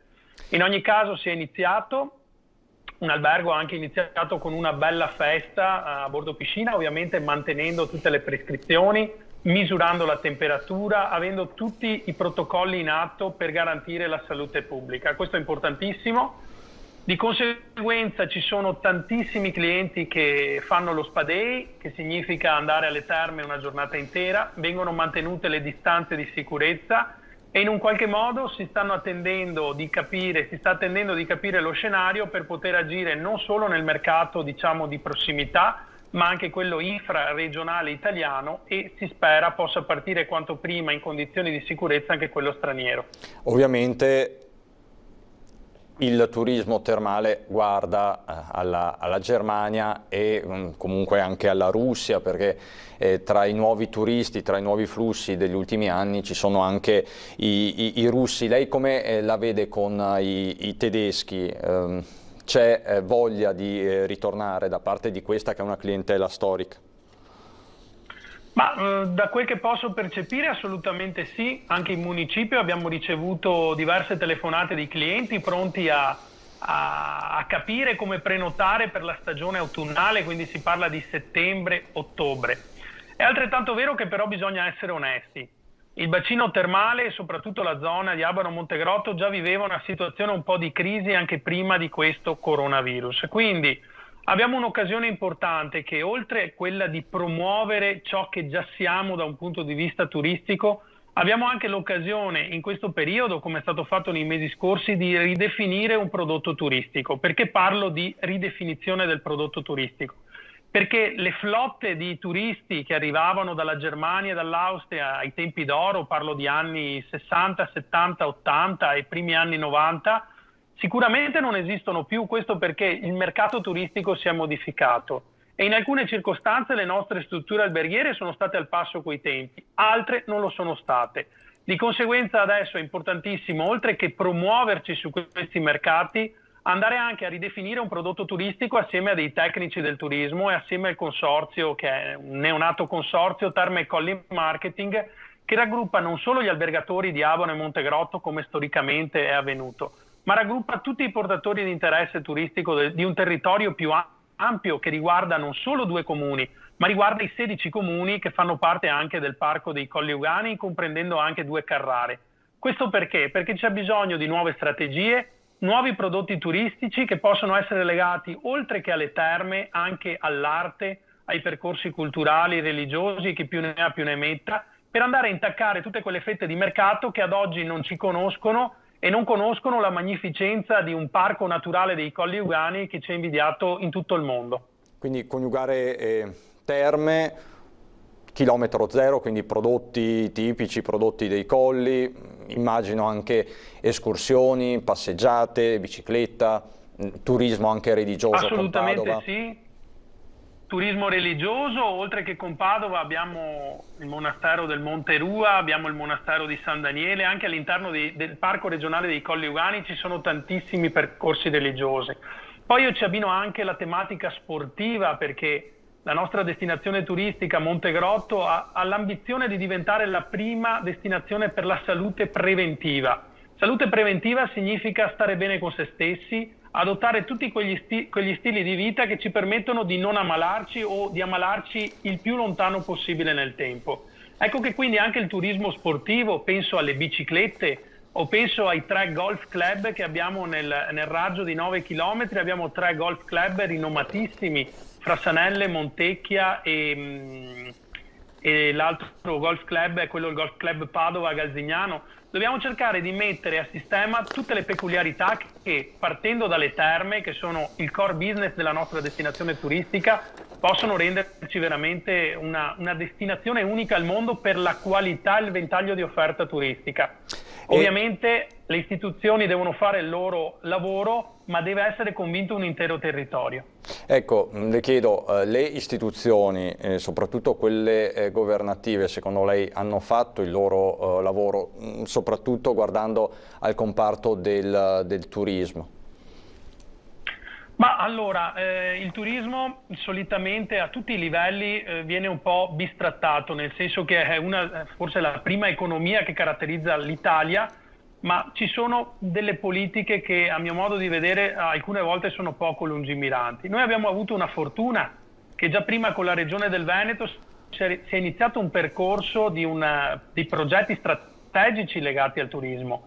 Ovviamente tutto questo va bene, però bisogna anche trovare delle forme, soprattutto in questa fase, per finanziare il turismo, e io dico anche il turismo termale, perché è indubbio che come Terme ci siamo sentiti un po' abbandonati dalle istituzioni, perché sono stati fatti protocolli per le piscine d'acqua dolce, sono stati fatti protocolli per le spiagge, ci si è ricordato un po' dopo anche delle destinazioni termali. Però siccome non è il tempo di fare polemiche, è il tempo di rimboccarsi le maniche, il governo con i buoni spesa e con altre azioni è stato a supporto delle amministrazioni locali. Ora stiamo attendendo che anche la Regione possa metterci risorse innanzitutto per promuovere la destinazione Veneto, che è composta da tante piccole destinazioni turistiche, penso al lago, penso alla Riviera Adriatica, penso alle terme stesse. E poi bisogna mettere delle risorse, ovviamente con una contribuzione pubblico-privato, anche per rilanciare le singole destinazioni. Così facendo, secondo me, si possono recuperare i mesi persi, si possono individuare anche delle strade nuove. Sindaco, la sentiamo malissimo. Diciamo che attualmente c'è un rischio, che è quello che la Croazia e i paesi limitrofi vanno a cannibalizzare il nostro mercato. Mi sentite meglio? Adesso forse sì, le chiedo, questo sul fronte ovviamente della promozione e delle misure a sostegno appunto del turismo. Per quanto concerne invece i lavoratori del turismo, che sono la stragrande maggioranza nei vostri territori, nel suo territorio, gli ammortizzatori sociali hanno funzionato, sono arrivati i soldi, sono stati liquidati. Lei da primo cittadino di un territorio termale con tanti lavoratori termali, che sensazione ha? Qual è il polso della situazione da questo punto di vista? Allora, sicuramente questa crisi ha messo in difficoltà tutta la filiera legata agli alberghi e di conseguenza i primi ad essere colpiti sono stati i numerosissimi lavoratori termali, parliamo di quasi 5.000, che provengono sì da Montegrotto Terme ma anche da tanti comuni contermini. Ci sono stati sicuramente dei ritardi per quanto riguarda gli ammortizzatori sociali, ma l'importante è che in un qualche modo arrivino il prima possibile quelli che devono ancora arrivare, molti altri sono già arrivati. C'è anche da dire che l'amministrazione comunale di Montegrotto Terme si è attivata subito per in un qualche modo andare incontro alle esigenze di questi lavoratori costretti a non avere uno stipendio, come col banco alimentare per far fronte alle necessità legate all'alimentazione, e abbiamo istituito anche un fondo per andare incontro al pagamento delle bollette a una parte degli affitti per tutti quei lavoratori che appunto si sono trovati dall'oggi al domani a zero come introiti. Ovviamente queste sono soluzioni temporanee, perché da un lato bisogna garantire assistenza in questa fase critica, ma non bisogna mai scendere nell'assistenzialismo, nel senso che dobbiamo creare tutte le condizioni ad ogni ordine e grado perché i nostri alberghi, la nostra economia possa ripartire, per dare anche dignità retributiva ai lavoratori e per toglierli dall'imbarazzo di una situazione veramente critica che stiamo cercando di affrontare e riteniamo anche di aver affrontato in maniera molto positiva. Sindaco, siamo in chiusura, un ultimissimo flash, 10 secondi, perché un turista interno veneto, un turista bellunese, veronese, polesano, padovano stesso, dovrebbe venire a Montegrotto o comunque nel distretto termale? Questa è una bellissima domanda. Allora, innanzitutto perché l'acqua salso-bromoiodica e il fango terapeutico che c'è a Montegrotto Terme, oltre ad avere una storia millenaria, è certificato anche come un toccasana naturale che aiuta sia a curare delle patologie come le artrosi, come certe malattie, ma soprattutto aiuta a prevenirle. Di conseguenza c'è tutto un territorio da scoprire e in molti casi siamo noi stessi veneti a non conoscere i paesi e le destinazioni turistiche che ci stanno vicino. Quindi è un'occasione anche per stabilire dei rapporti con i comuni contermini, con i cittadini contermini, perché tante volte cerchiamo la luna oltreoceano quando abbiamo delle eccellenze nel nostro territorio veneto che andrebbero valorizzate e riscoperte in primis con la nostra presenza. Sindaco... Quindi le nostre porte sono aperte e vi aspettiamo. Grazie, lei è un bravissimo marketing manager e promoter del suo territorio. Riccardo Mortandello, sindaco di Montegrotto, grazie e buon lavoro, a presto sindaco. E io vi ricordo in ultimissima battuta gli ospiti di Ring questa sera con Ferdinando Avarino, Roberto Rigoli, primario della microbiologia del Cafoncello di Treviso, Giordano Riello, imprenditore, Paolo Zabeo del centro studi della CGA di Mestre, Giacomo Possamai, Partito Democratico, Luciano Sandona della Lega, Enrico Cappelletti del Movimento 5 Stelle. Questo il menù di Ring questa sera con Ferdinando Avarino. Per il momento è tutto, rientriamo in diretta alle 17:30. Grazie per l'attenzione e buon proseguimento.